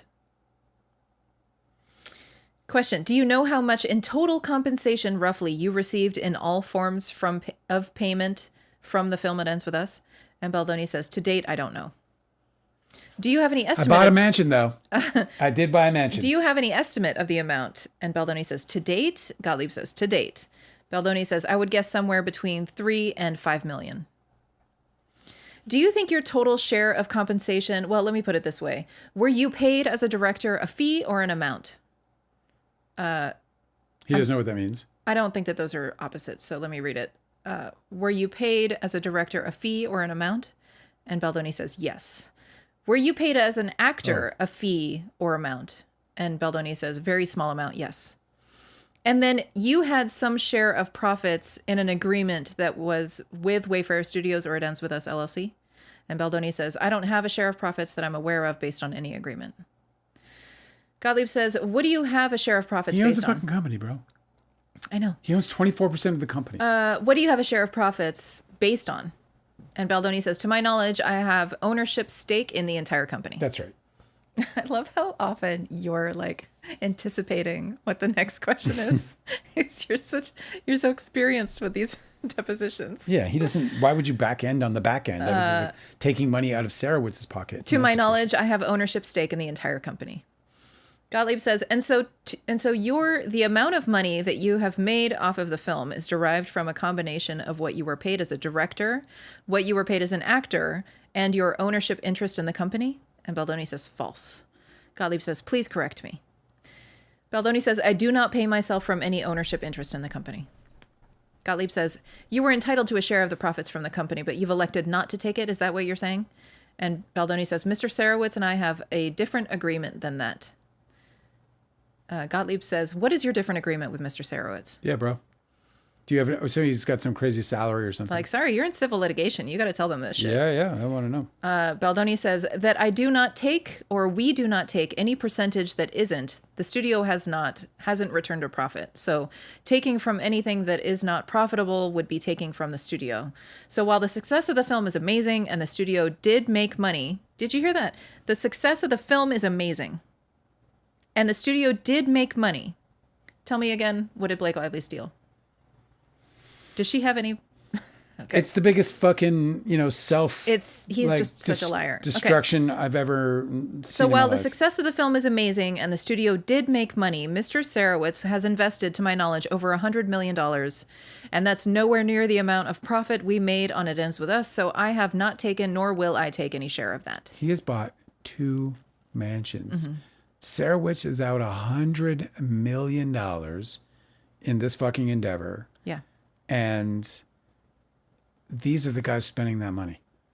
This is the first film they financed. Yes. This is the first film they financed. This film was $26 million.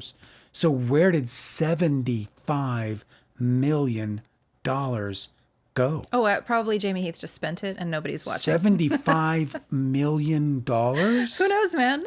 Or dollars, if you watch Traders, which is on tonight, new episode. Happy Traders Night for all who celebrate. Traders Night. Okay. Traitors. Is there documentation that memorializes what you just said to me? And Baldoni says, I don't believe so. Is there documentation that would show the payments that you have received, if any, derived from the film It Ends With Us? And Baldoni says, of course. Have you produced those to us? And Baldoni says, my lawyers have everything that would need to be produced, so I would assume that if that was something that would need to be produced, that they would produce it. Gottlieb says, do you recall telling us in an interrogatory response that you first anticipated litigation about It Ends With Us in August of 2024? And Baldoni says, I don't remember, but I'm assuming that's correct. So he was making money on Man Enough, loads of it, I'm sure. That was a production of theirs. This is all financed by Sarowitz. He made $3 million on this gig. That's almost 10% of the budget, or more than 10% of the budget, of the production budget. And I wonder if he was if he was drawing a salary. $75 million tells me he was. He's so rich, too. He's constantly traveling. Rich. The guy's rich. He has fucking almost $20 million in real estate or something, like $10 million in real estate. He has 2 mansions and a bungalow.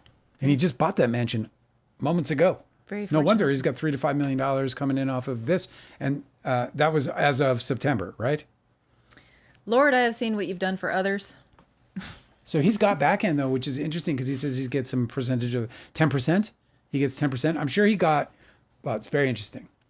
So that means if Blake Lively has the same definition of back end as him, then Blake Lively made about $2 million because she, or maybe a little more than $2 million, because she had 8%, I believe was her percentage, which is very generous. Maybe it was more. I have to remember now. I'll have to look it up. But now write it on your notepad. We've got a basis for that now, which now I can like have a general estimation on what the woman made. Because the first estimation was huge. Why do you think that it's like $30 million? Why do you think that's useful? For what? What they made, what he made versus what she made? There's a lot of conversation about Blake Lively taking over this movie. Oh, yeah, right. And she already had her back end. Like at the start, yeah. When you look at Justin Baldoni's situation right here in this testimony, he's on a sinking ship in Wayfarer Studios anyway. He had a guy shelling out over $100 million, putting out this product. This was the first major break that they made. So maybe it keeps going. Maybe he still believes in it enough to let them leverage a couple of more projects. But in the end, it was like a losing cause. And that's not an unusual circumstance.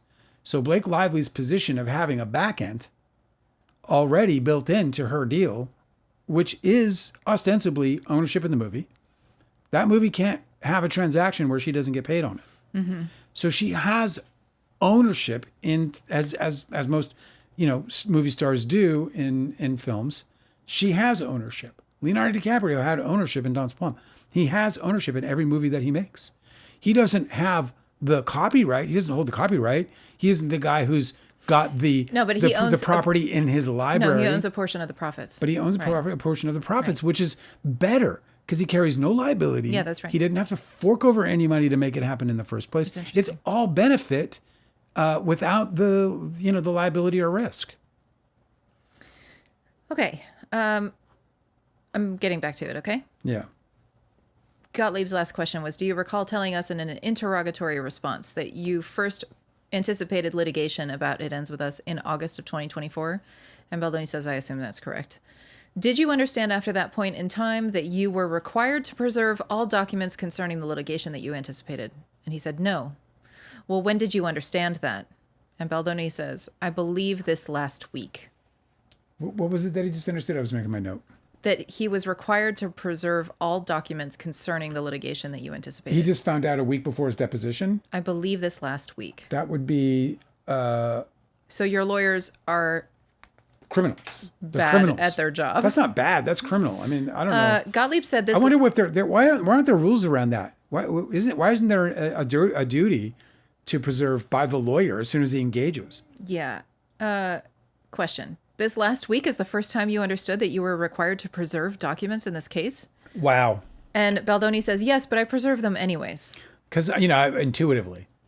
Gottlieb said, what steps did you take to preserve your documents, if any, in August of 2024? And Baldoni says, by not deleting anything. Gottlieb said, okay, so you didn't delete anything. Did you have any understanding of the retention policies that existed on your email account? Baldoni says, can you be more specific? Gottlieb says, do you have any knowledge as you sit here today, one way or the other, whether the email accounts that you use have retention policies on them? And Baldoni says, retention, meaning like they stay or they don't stay? Gottlieb says, they stay or they get deleted after a period of time. Baldoni says, I always have on all of my emails that they never delete. Do you use a Wayfarer Studios email address? And he says, that's one of my emails, yes.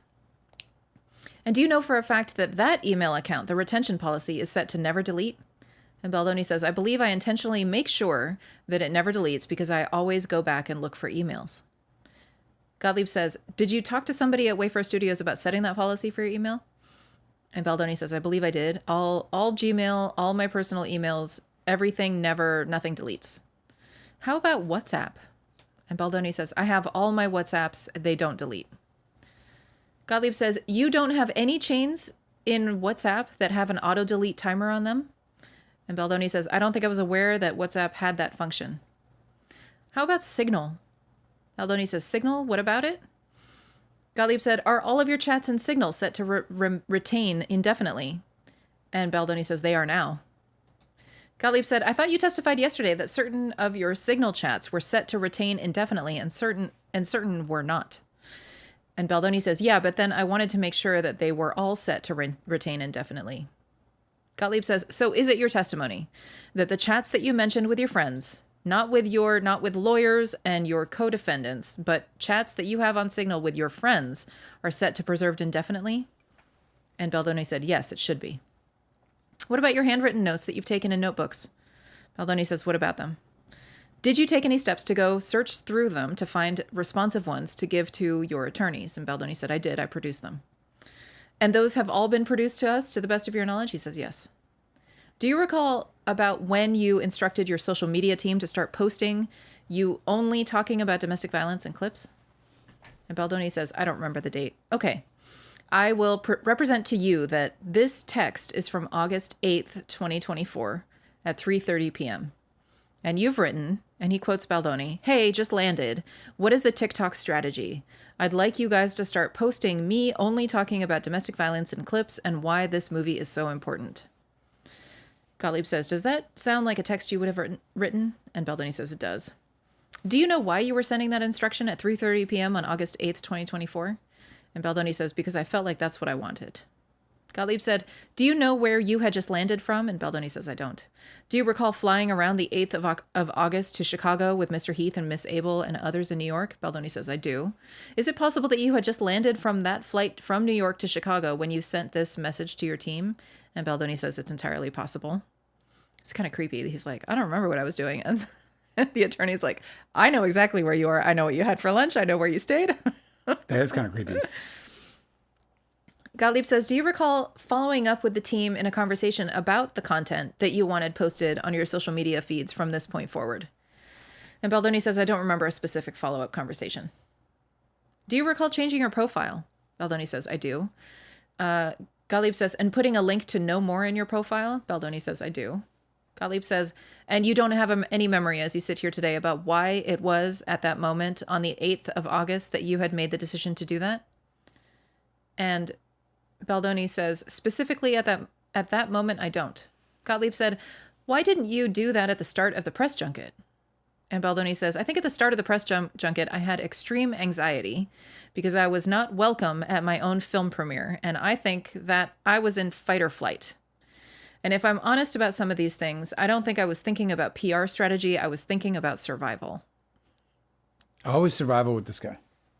He's always on the verge of being annihilated. It's fucking sad. Do you recall asking anyone from your team around this time to go through your private DMs to look for messages? He said yes. Do you recall asking them to specifically look for messages from survivors? He said yes. Do you recall asking them to read and respond to some of those messages on your behalf? And Baldoni says yes. Did that happen? He said yes. Does that mean, Mr. Baldoni, that... And he says, strike that. Do you know if messages were sent from your social media accounts to whoever was sending you messages? And Baldoni says, this is really creepy. I've heard about this before. Baldoni says, I had asked nomore.org. Specifically, I had asked to employ a survivor who was sensitive to this topic because I was receiving so many messages from survivors who were sharing very personal, deep, traumatic things. Survivors are reaching out to me and saying that they need help leaving their abuser. I didn't feel I was qualified to answer, and I couldn't sleep at night knowing that I might ignore a message from a woman who could die if I don't respond. And one of my goals and missions that you have shown me today is that I did believe this movie, as lofty as it sounds, could save a life. And so I asked no more. We employed a survivor, and her job for weeks was to just go through my DMs and respond to women who needed help. Men who were also sharing their stories, and make sure that they felt seen and were able to get the help that they deserved and needed. I was not qualified for that task. Okay, that's not the creepy part. Question. Gottlieb says, I appreciate all that, Mr. Baldoni. My only question for you is whether you know, in sending those responses, did those responses come from your own social media account? And Baldoni says they did, as those responses were in response to things that came, like people were pouring their hearts out to me, Justin. And Gottlieb says, do you know whether those responses disclosed that you were not the one that was reading and responding to the messages? And Baldoni says, I don't. So he had people reaching out to him, sharing personal, private. Justin, yeah. Yes. My dad did this to me, my whatever. He outsourced their responses, and he does not know whether the people who reached out to him were told whether it was him responding or somebody else. But he basically hired a stand-in, and his reasoning is good. He's like, I'm not qualified to respond to this. This is some serious shit I don't know anything about. I also got to go surfing.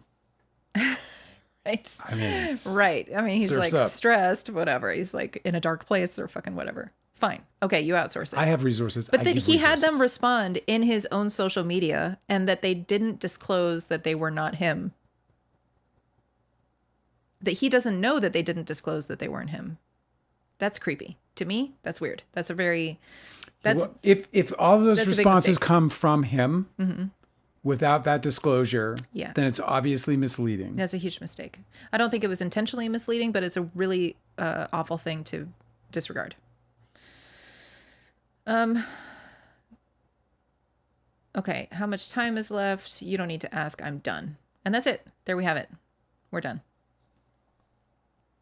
That's it? Mm-hmm.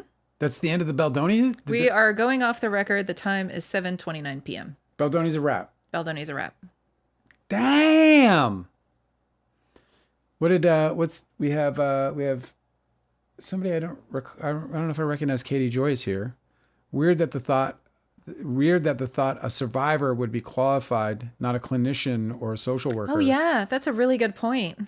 That's a really good point. Yeah, like come on. No More is why would you have a survivor? No More in that is situation? trying to raise awareness of domestic violence. That's their mission. And then it would make so much sense to be like, hi, my name is Doctor, or, my name is Dale, clinician of blah, blah, blah.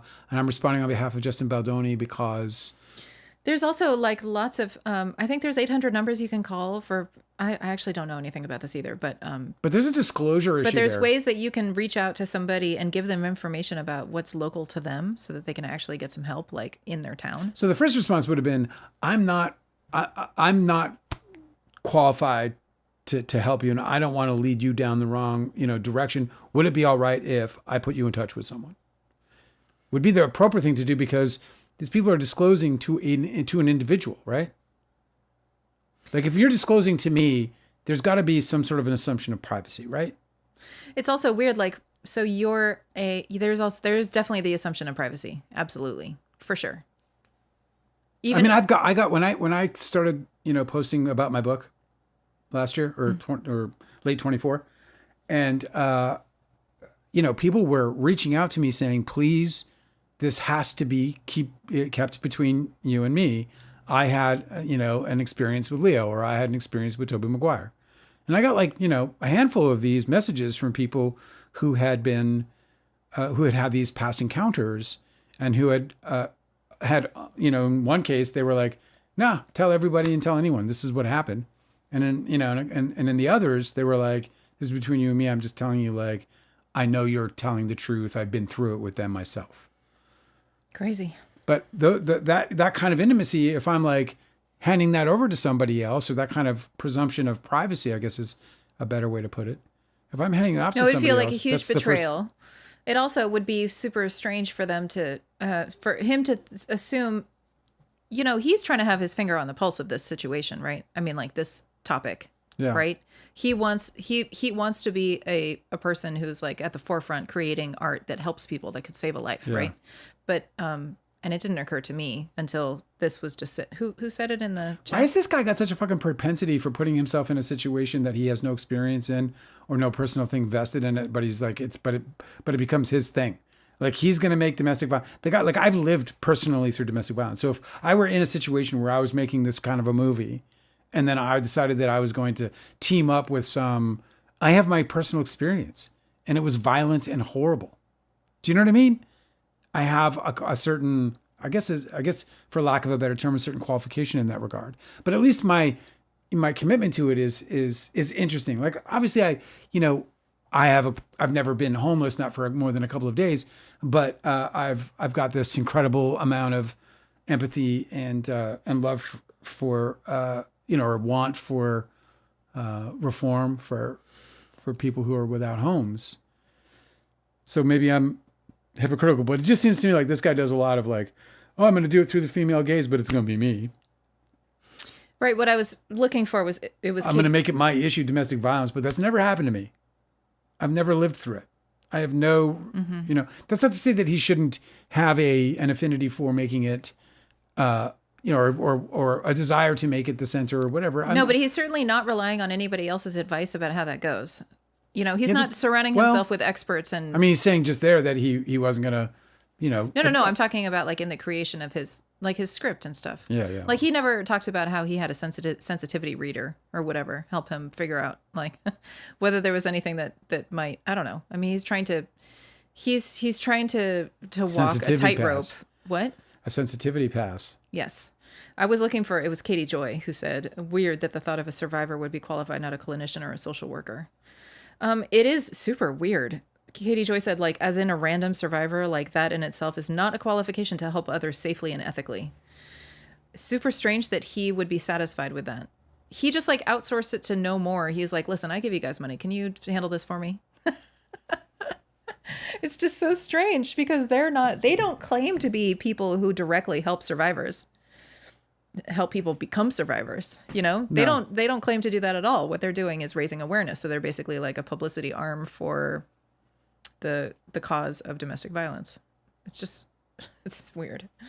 I don't understand why he's so negligent very often, and it's surprising to me. He just seems to want to get his hands into everybody's business. And like, I understand there's a certain amount of that I understand, but I'm also baffled by it because it's like, I don't know. It's just weird that he has this attraction toward people's tragedies and their devastation, like whether it's domestic violence or it's cerebral palsy, or not cerebral palsy. What was the cystic fibrosis? Cystic fibrosis. Thank you. Cystic fibrosis. Like he has this desire for some reason, it seems, to get into other people's problems. Well, which I'm not like, it's something, it's weird. It's just a weird observation where I'm like, where does that come from? Like, to have such devotion to it. Like, it's one thing to want to tell a story about it. Like I totally relate to that. It's just weird that he wants to like suddenly be this like spokesperson. Like this is very, very well clarified in his astrology chart. He has a major nexus of influence in his Scorpio sign. Mm-hmm. And Scorpio deals mainly with like the hidden, the taboo, death, and the underworld topics that are like, so people who are heavy prominent Scorpios, and depending on the house that it's located, a lot of times they'll make excellent investigators because they want to dig deep and uncover hidden things. Mm-hmm. And so for him, I think like it's just always going to be appealing for him to talk about taboo subjects. He wants to talk about childbirth. He wants to talk about, circumcision. Like, who does this? All of the things all the taboo things that he's criticized for blurting out, and he calls it impulsive speech. But they're all taboo topics that you don't usually talk about. Like how he said that he didn't used to care about consent or whatever. That the conversation that happened in the driver's car, there's Mm-hmm. that event. Mm-hmm. And then him saying that he talks to Blake Lively's dead father. Like, all of these things he is interested in this because of his prominent Scorpio placements. I think that it's like, if you have very strong Scorpio placements, like you're more interested in the dark, the taboo, the hidden. You want to bring secrets to light. It also goes to show why he's so eager to conspire, because just as much as you want to expose secrets, you are also really good at keeping them, creating them, being secretive, being deceitful and sneaky. Remember that Scorpio stands sort of like, it's synonymous with like Pluto and Hades, those sort of family of archetypes. Yeah, I love that. And mythologically, Hades wore the helmet of invisibility. So he would sneak around invisibly. He'd spy, he'd conspire, he'd steal, He was like a little sneaky ninja. And it seems like Baldoni's very comfortable doing that. He's comfortable like being this one person to everybody and then like sneaking around in the back and conspiring against others. And he's so sure he's going to get away with it because he loves it. It's like he's gleeful to do it. It's fucking weird. But I'm just saying, like, his astrology chart explains all of this. It's not a mystery when you look at his chart. Ain't no mystery. Yeah. It's a shame. He had everything going for him. So what did you think about the last part of that deposition and whether Gottlieb has enough to skewer him in the trial? I think he does. I think he has more than he... I think Gottlieb has more than he just... revealed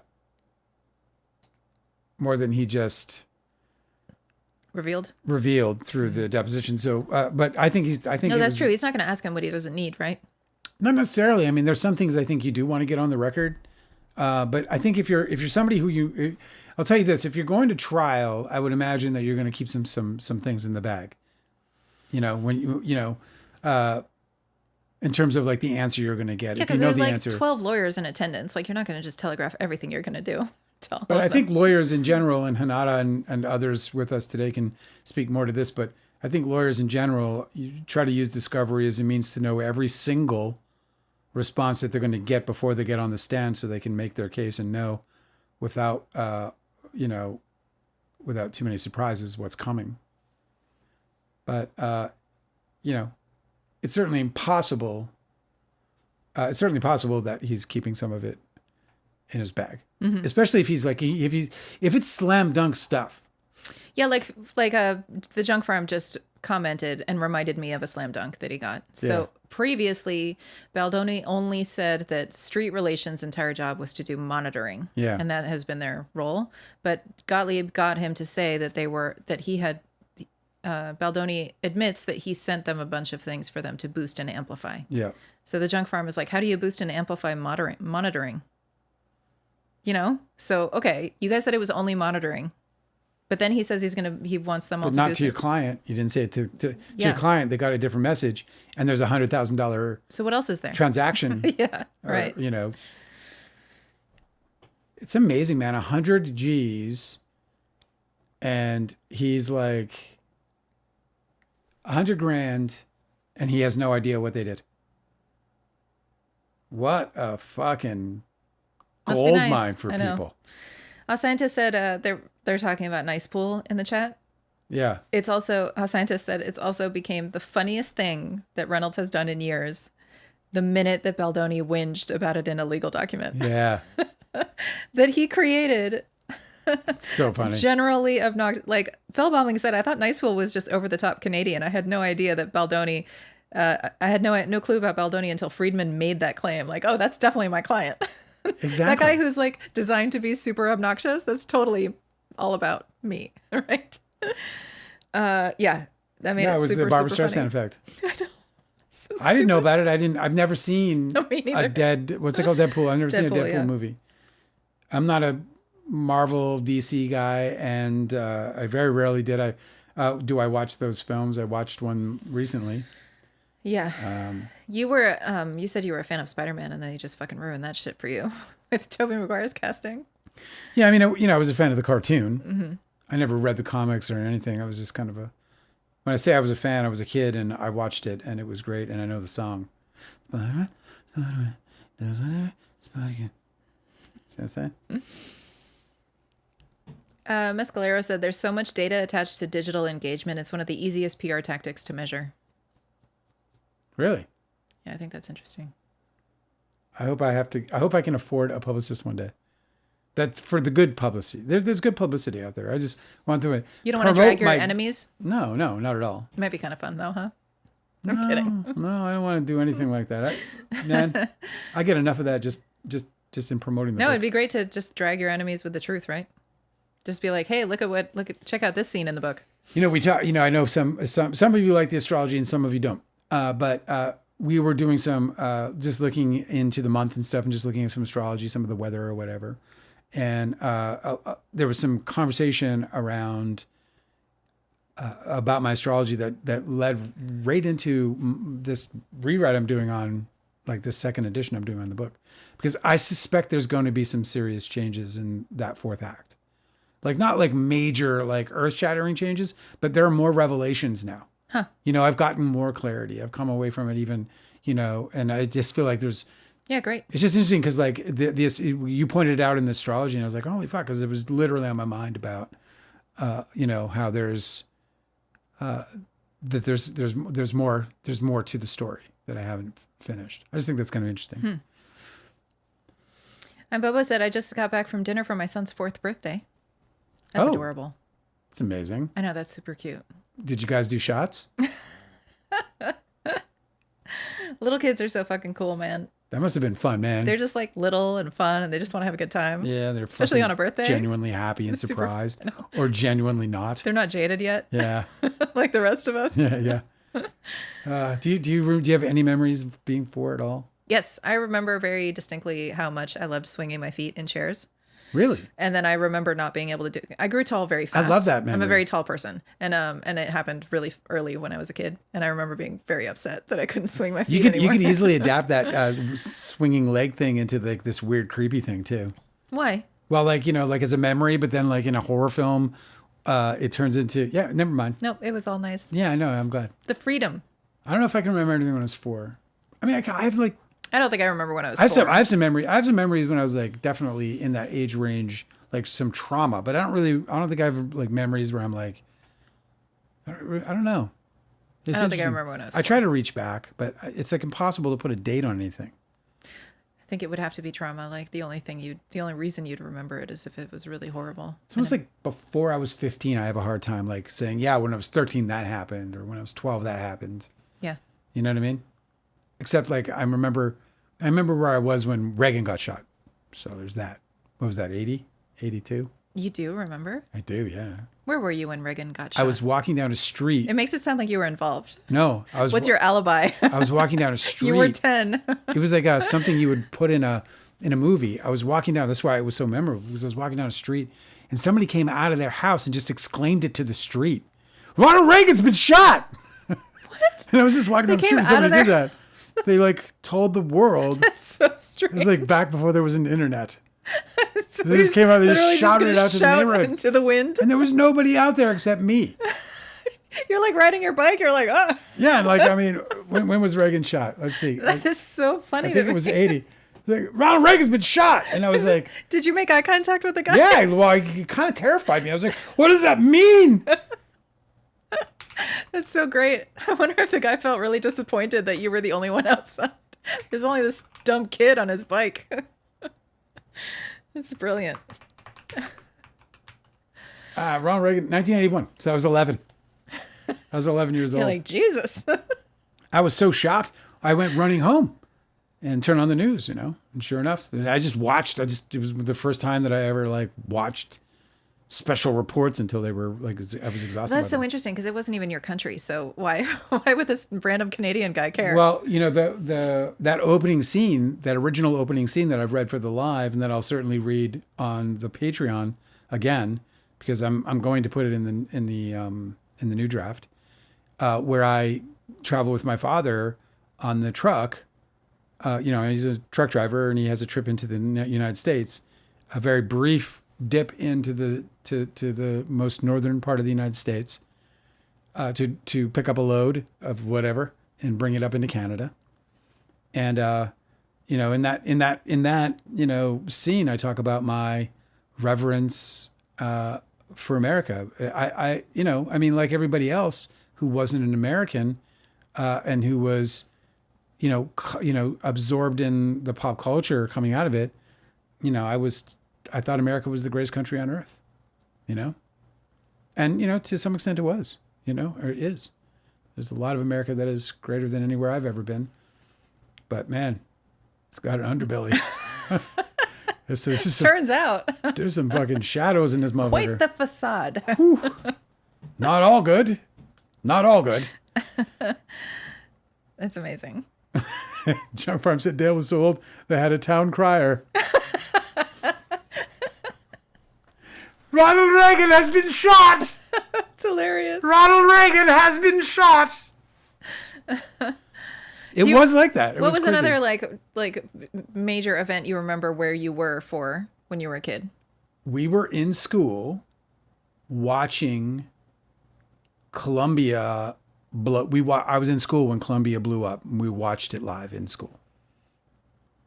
Wasn't it called the Challenger? The Challenger, when Challenger blew up. Yeah. I don't know. I'm not familiar with this. Let me see here. Challenger. As much as I should. What year was that? Disaster. Challenger disaster was January 28th, 1986. Okay. And we were watching it. We had gathered, like the school had like assembled, and we watched it on TV live. Yeah. And they didn't expect that. And we watched them die. And it was terrifying. There's a conspiracy theory that they never went up.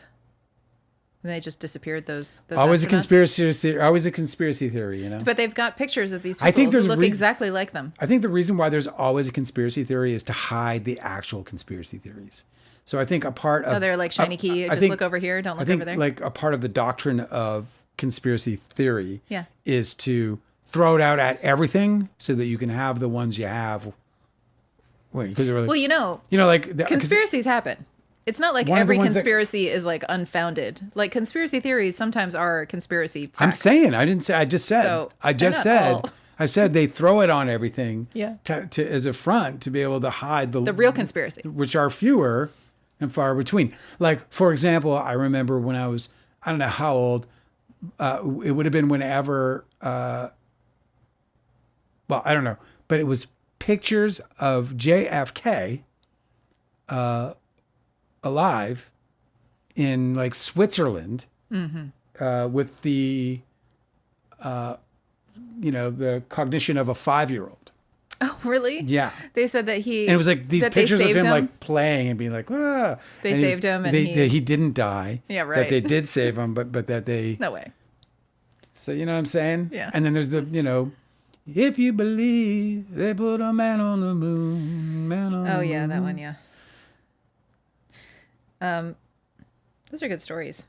7 people died though. That's exactly right, Deanne. 7 people did. Their lives were lost, and I'm pretty sure that was not a conspiracy. Well, the conspiracy theory is that people have matched living people with different names that have this, that they look exactly like them. Don't make And a lick that of sense, and though, that does they're it? the same age. Why would So you do they- it? I don't know. There's no reason. I'm sure somebody No. thinks that they know the reason. There's no reason. I'm not saying I believe this blow conspiracy up theory. a spaceship. I just think it's interesting because No. I think conspiracy Look, theories man, are they're, interesting. like the 9/11 ones were very compelling. I watched that video on a loop that hit the Pentagon, and I couldn't find a plane in that video. I couldn't see a plane. I could see what looked like a Very missile, but I mysterious. could not see a plane. Now there was testimony that looked very genuine that said it was a plane. So it's just we don't know how to process the information. We just can't know because we get so much of it. Look at this whole Jeffrey Epstein thing, bro. Jeffrey Epstein was like, to me, this guy who was doing, the kind of like pedo, I guess, that I'm used to. Like, I didn't expect like such diabolical shit. Like, we're talking that it was such a network like of murder allegations. criming with so many participants. Yeah, we're talking about like crazy abuse. The allegations are beyond There is some comprehension. Yeah, it's really fucked up that he had I so many know. people involved in this. It's just like, and I guess that he wasn't even running it. He was just kind of like a fuck dude. Well, I don't even I'll know. tell you this. I knew in 2016, but I'll tell you, I listened to the deposition. Well, there was an hour and a half of it. Her name escapes me right now. I think his last name is Williams, who was I'm surprised she wasn't a doe. 30. She was, but then she came out. But she said that he wasn't running it. That somebody else was, right? No. It was her. It was Donald Trump and Jeffrey Epstein both assaulted her in the most horrific possible. Oh yeah, but manner. I was wondering about who was running it. Oh. I don't know if she knew or testified to it. Somebody else was saying that it was like basically Jeffrey Epstein was the fall guy, that he was like coordinating a lot, but it wasn't his thing. Yeah. And I just feel like I just want to walk straight into the ocean. I want to put rocks in my pockets and walk directly into the sea. Because what the fuck do you mean? I also The remember, injustice is just like, ugh. it's crazy. I also remember when Michael Jackson died. Oh yeah, I remember when Michael Jackson died too. I was working in an old man bar called Hank's in downtown Los Sweet. Angeles. I know. I go to Hank's all day. Yeah, it was like every single Los Angeles old man bar, like the kind of bars that are like super grimy and that only have like old men that go there every day to drink. Every single one of them claimed Charles Bukowski, and like for sure Charles Bukowski didn't go to every single one of them. But Hank's, He went to the fog room apparently. but they renamed Hank's for Hank Chinaski, Charles Yeah. Bukowski's characters. Yeah. Okay, whatever. And I used to put old westerns on one movie, on one television. I would watch a lot of like Clint Eastwood westerns in the daytime, and then I would put news muted. And one of my customers was one of the regular customers that was there. He pointed at the TV and was like, "What the hell is that?" And it was one of those like helicopter footage. Oh, that shot of them taking his body. Stretcher, yeah. Oh, I just remember looking at it and just thinking like, Michael Jackson is in there, like no more. Yeah. The corpse of Michael Jackson. It was just such a surreal feeling, even at that age, because I was, whatever, in my 30s. Yeah, so I was just like working at a bar in the daytime with a bunch of like old drunks watching the news about Michael Jackson. One of my favorite things to do when I was in my 30s was to just go into a fucking seedy ass joint. Yeah, they're great. At about 3:00 in the afternoon and just go and look at all those pock-nosed motherfuckers drinking fucking 12 beers a day. They're nice people. They're really great people. I enjoyed hanging out with They them. center you, bro. Mm-hmm. They kind of take, there was I would go in there with like heavy, weight on my shoulders, man. And then and it wasn't the beer, it was the people. They suddenly just start tooling around and talking. And I don't know, there's just something about it that. I mean, in my experience, they don't like cheer you up. A lot of them complain a lot, but they're but it's a different people. kind of it's a vibe. It's not it's not about cheering up. It's just a vibe. It's like escaping into something. At least it was for me. Mm-hmm. That was my experience. But it was one of the boys. Where were you when Michael Jackson died? I was at home. I was at home. And you remember it somehow? Yeah, it was breaking news. Oh, so you just like turn on the TV? I just had the TV on and. Well, that's boring. Whack, whack, whack, whack, whack. Well, the reason I remembered is because it hit me so hard, and then it was the first time I ever bought anything on iTunes. I immediately bought like a collection on iTunes because I didn't have any of his music because all my vinyl was gone. And, so you wanted to listen to his music right away? And I listened to it for like probably 2 straight weeks, and it just was so melancholic. Like in one particular instance, I remember I was pumping gas and cranking it like so everybody could hear it. It was the day of his death. So I bought what I think it was a greatest hits kind of a compilation, and then I put it on my iPod and I put it through. Remember you had the cassette player. Yes. You had to put in the cassette with a little string that hung out. That came out to your iPod. With a little cord. So I had that thing going, and I fucking just cranked that shit so that the whole area and everyone was just like, "Oh my god, because I was just. You just ruined everybody's day. It was probably like Man in the Mirror or some shit. I probably Gonna make a change. Gonna make a change. That one hit hard, man. Grandpa Dale. I know, dude. It is looking more and more like that, isn't it? What? Grandpa Dale. I guess I could I could probably get some surgery and eventually, and then maybe just put some dye in there and just totally live in denial of the aging process. We could also just get you doing a skincare routine. What do you? I am doing. I think I look marvelous. I think it looked marvelous too. Look at this. I'm a senior citizen almost. What do you mean? What do you mean? I think you look marvelous. Oh, I thought you were challenging the almost part.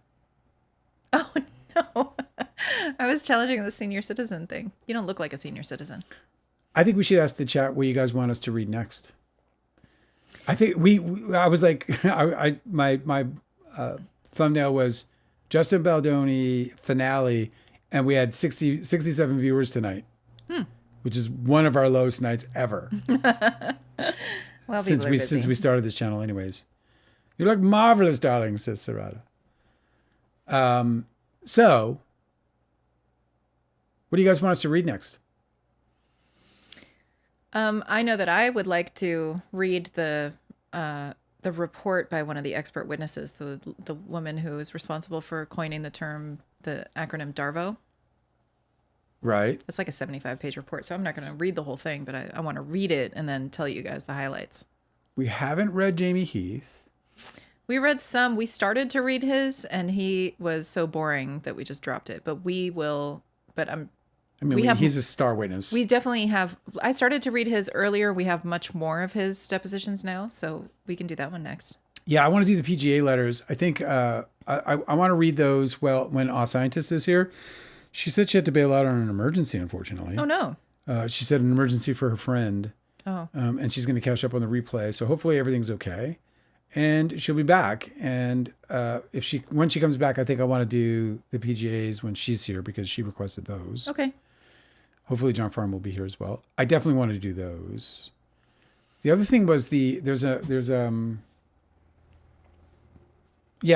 I don't know. Jamie Heath depth summary. Yeah, great. You want to do? I don't have the entire file of Jamie Heath's, but I have all of the highlights that I think were referenced in other Like a lot of the depositions were referenced in their interrogatory responses or their like opposition for motion for summary judgment or whatever. So we get to see all the highlights that they used.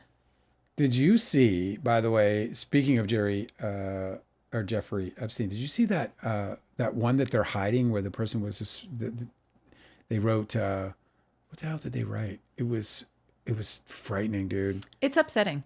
Yeah. I actually don't know how to talk about it because it's just right, awful. I'll move on from it. It's like awful, and it's a super big downer, and it's just like until somebody does something to make us feel like any justice is being done, it's almost like too red hot to touch. It's like just, I think that the feelings that this whole story provokes are really, really just. There's kind of like I don't know if it's like new age or psychology or therapy talk or whatever, but there's like, I don't know, maybe it's like toxic positivity, but there's some truth in people saying that anger is useful. Like anger is not it's a neutral expression. It's only what happens as a result of anger that makes it negative.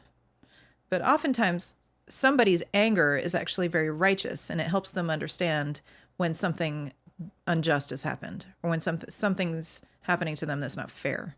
And that is a good, very activating energy that helps people succeed in life, you know? And so I just feel like it's really, really good to understand that this whole story has made everybody very angry, and that this is the good kind of anger. And it's the kind of thing that we should nurture and like guide like embers that will hopefully turn into a nice fire. But I don't want to waste that energy because right now it just seems like grief, right?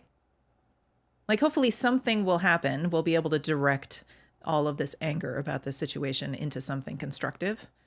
Yeah, I think that's. But now it's kind of dissipating out into the world and making people feel very frustrated and alone and like scared. Yeah. I mean, like all the things that Justin Baldoni claims that he's feeling over nothing. Yeah. You know, like that's very valid and that happens. And so I just feel like it's like a wound to poke at every time we talk about it.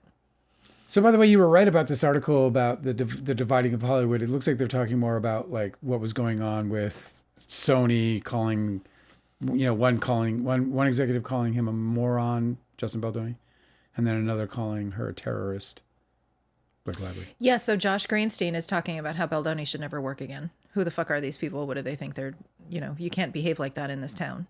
And he was talking about that in response to the New York Times article, right? About the smear campaign. Yeah. And Giannetti was apparently calling, who also was at Sony, was apparently calling Blake Lively a terrorist because she was making demands about the premiere. And prior to that, she was apparently trying to get her way with other parts of the edit or the trailer. Yeah. All of these things she eventually thanked her for and praised her for. Right. But I always suspected that this divide in Hollywood would be about Sony executives behaving differently, that Sony was divided, Yeah. Yeah, I think that's part of it for sure. I think a lot of, the article seems to be going on about how people are like, keep me the fuck out of it.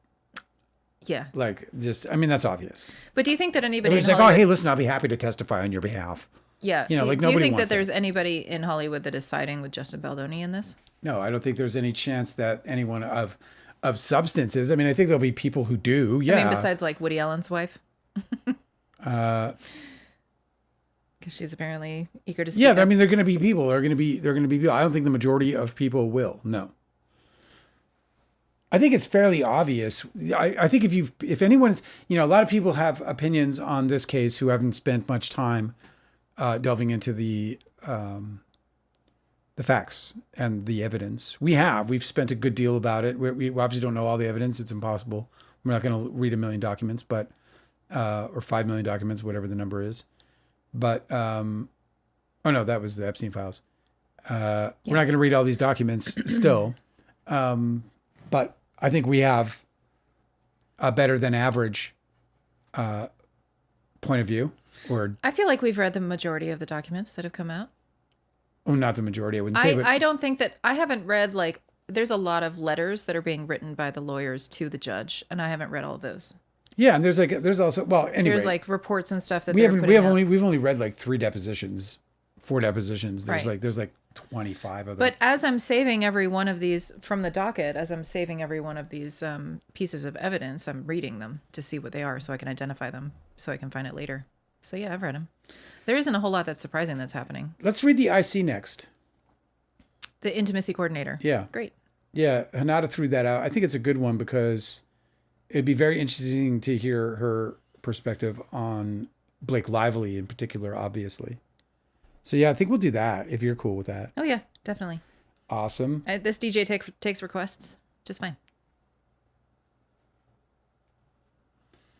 Hanada said Deadpool is... Sarada also asked for the intimacy coordinator, so it's definitely a wrap. Those are the 2 things we're going to do next.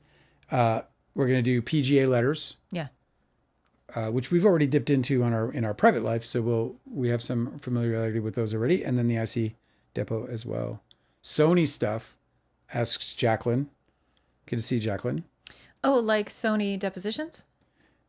Yeah, we've read Angie Giannetti. We read her whole deposition once. I would be interested in reading anybody else. Yeah, for sure. Josh Greenstein, maybe. Yeah, Greenstein would whatever. You don't have to. It's okay. Potato on that one. I guess I got to call him on the phone and ask him how to pronounce his name. Get me John Grindstein. I didn't get to... It can create like spelling dilemmas, can't it? What? It can create spelling dilemmas. Spelling dilemmas? Yeah, when you're not sure how to pronounce. You start rearranging the vowels. Maybe not for me. I am a superior speller. You are very good compared to me. Don't test me. I'll break your neck and fucking Scrabble. Jacqueline's asking if they asked Justin about the depot. I'm sorry, about the driver. They didn't. They didn't. They didn't. Yeah, it's possible that they don't want to get him on record denying things. It doesn't matter because they're going to just put the driver up on the stand. Yes. So they're just going to put the driver up on the stand and let the driver. She's making a claim. She has a witness. It doesn't necessarily matter what he says. Why put the denial on the record? He doesn't even have to. He doesn't have to ever speak to it until he gets cross. And then it'll be up to Freeman to get it out across. I don't know. It's very interesting. Why didn't he ask about the driver? We have the driver's deposition. We read it, didn't we? Yeah. We didn't read the whole thing. I just read that. It's cute. He sounds like a typical like New Jersey, New York driver. I can't imagine he has a whole lot to say beyond that. Yeah, he's just asked about that, and then they let him go. I wonder if it'll get in. Deanne said definitely want the expert on Darvo. Yeah, very interested in that as well. Yeah, I'll look over that this weekend. Nada says that Jamie Heath's deposition summary, I don't know 1,600 times. Yeah, well, and it's so funny because if that's true, then who did? Because nobody then. And that was the problem. I used to shout into the microphone, these guys were in over their head and somebody had to pick up the pieces. And that's what happened. These guys were in over their head. And when they were going through the process of getting corrected and guided, they rejected and even rebelled against it. Splishiness came with jokes today. Splish. What's she that? Says, calling it now. Oh, yeah? Kid Rock biopic directed by Justin Baldoni, 2027. I love it. I love it. Or maybe they do like can you imagine? Kid Rock, Nicki Minaj. Like they double up and they do like by 2 directors, they throw a Brett Ratner in there. Well, I want to talk about the tomorrow. Did I say Brett Ratner? Brett Ratner. Brett Ratner. Brett Ratner. Brett Ratner. Tomorrow I want to talk about the Super Bowl halftime show and the counter halftime show. Dude, fucking Bad Bunny, bro. Tomorrow we're going to talk about this. Watching Bad Bunny on where did we just see? Saturday Night Live. Saturday Night Live. We just watched him on Saturday Night Live. So watching Bad Bunny on Saturday Night Live. No, wait. Was it? No. We saw him on. we we just watched him on Tiny Desk. I put it on his Tiny Desk concert. But there was another thing. He was in the fucking Emmys or the Grammys. So we're watching him in the Grammys. Okay, yeah. Sorry. And he had that really great speech. And I started thinking about Puerto Rico, and I was like, okay, well, like he's Spanish, right? Like Bad Bunny's Spanish, and that's more. He's Puerto Rican. No, I know that, but he's of Spanish. So I wanted to ask. What I love about it is that he invited me into Puerto Rico in a way that I'd never thought about before, and I started looking up Puerto Rico, and I immediately began diving into the indigenous people of Puerto Rico. And it was highly educational, really, really, really cool. I mean, there's tragedy involved because it was a conquered people, right? The Spanish came and invaded Puerto Rico, and they savagely killed the indigenous and enslaved them, and then America invaded afterward. During I don't know what war. I think it was 1890 something is when was it an invasion or were they just sold? No. The territory was just sold. I read it. America fought for it. Okay. And then they settled on it. Fucking typical. Well, they ended up splitting. America gave them something, gave the Spanish something, and then the Spanish gave them the Virgin gave Islands. them the West Indies, I think. Yeah, it was something like that. So there was like, okay, well, you get this, and then we get that, and all these people are like, what?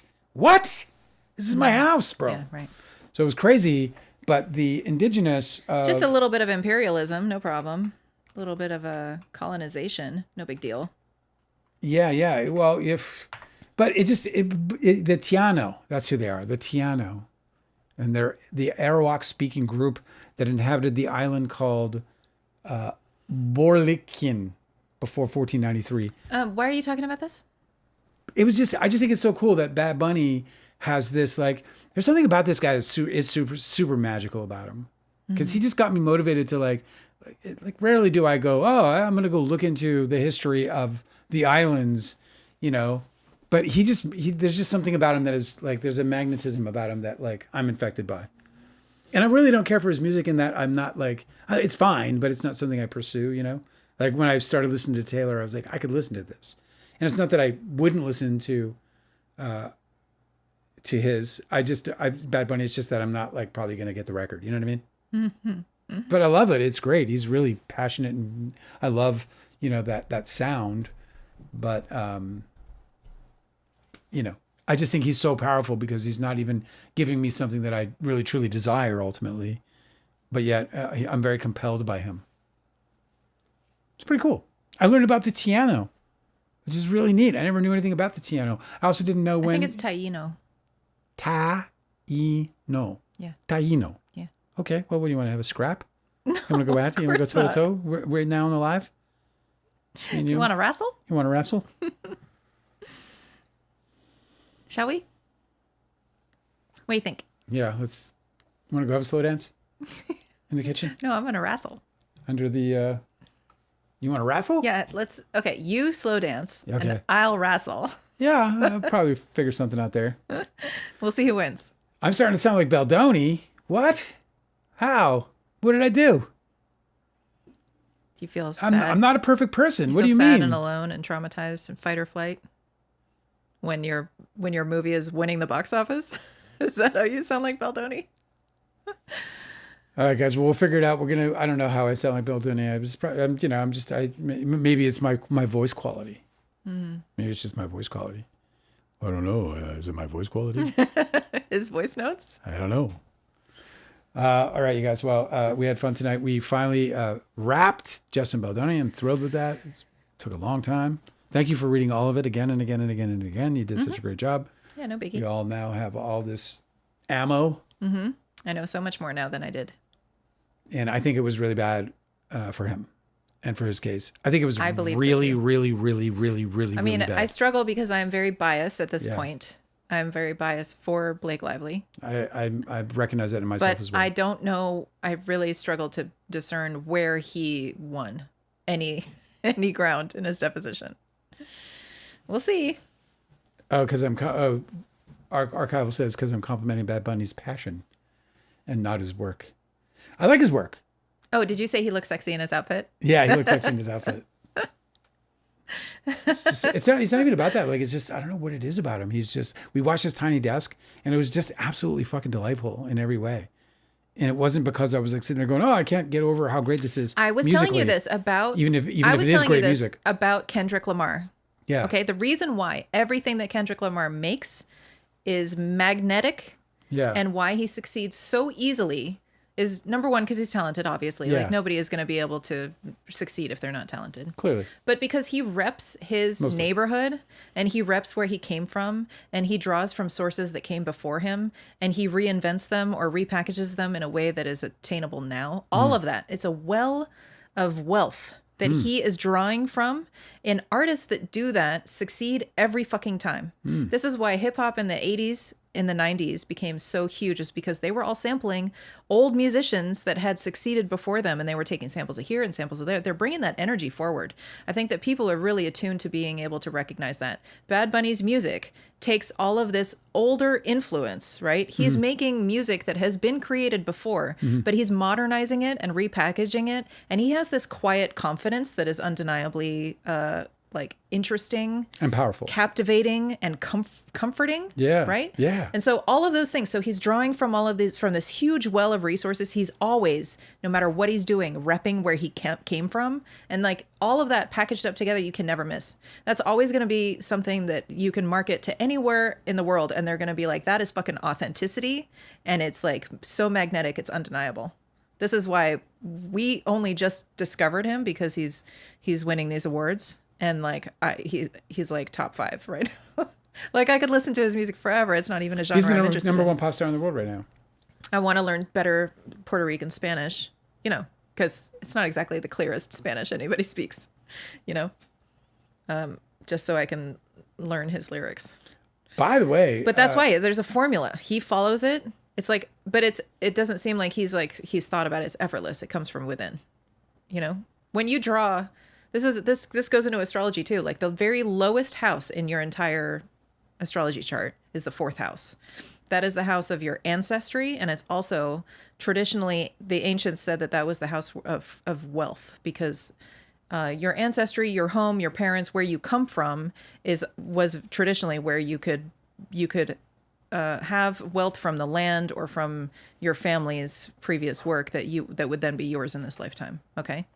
And so what I'm saying is like that source of wealth is his ancestry, and he is using that to his benefit. Absolutely. I think that anybody's capable of doing that. And it's like a winning combination. Everybody should. Well, I'm a fan. The guy's affected me, and I'm excited for the halftime show.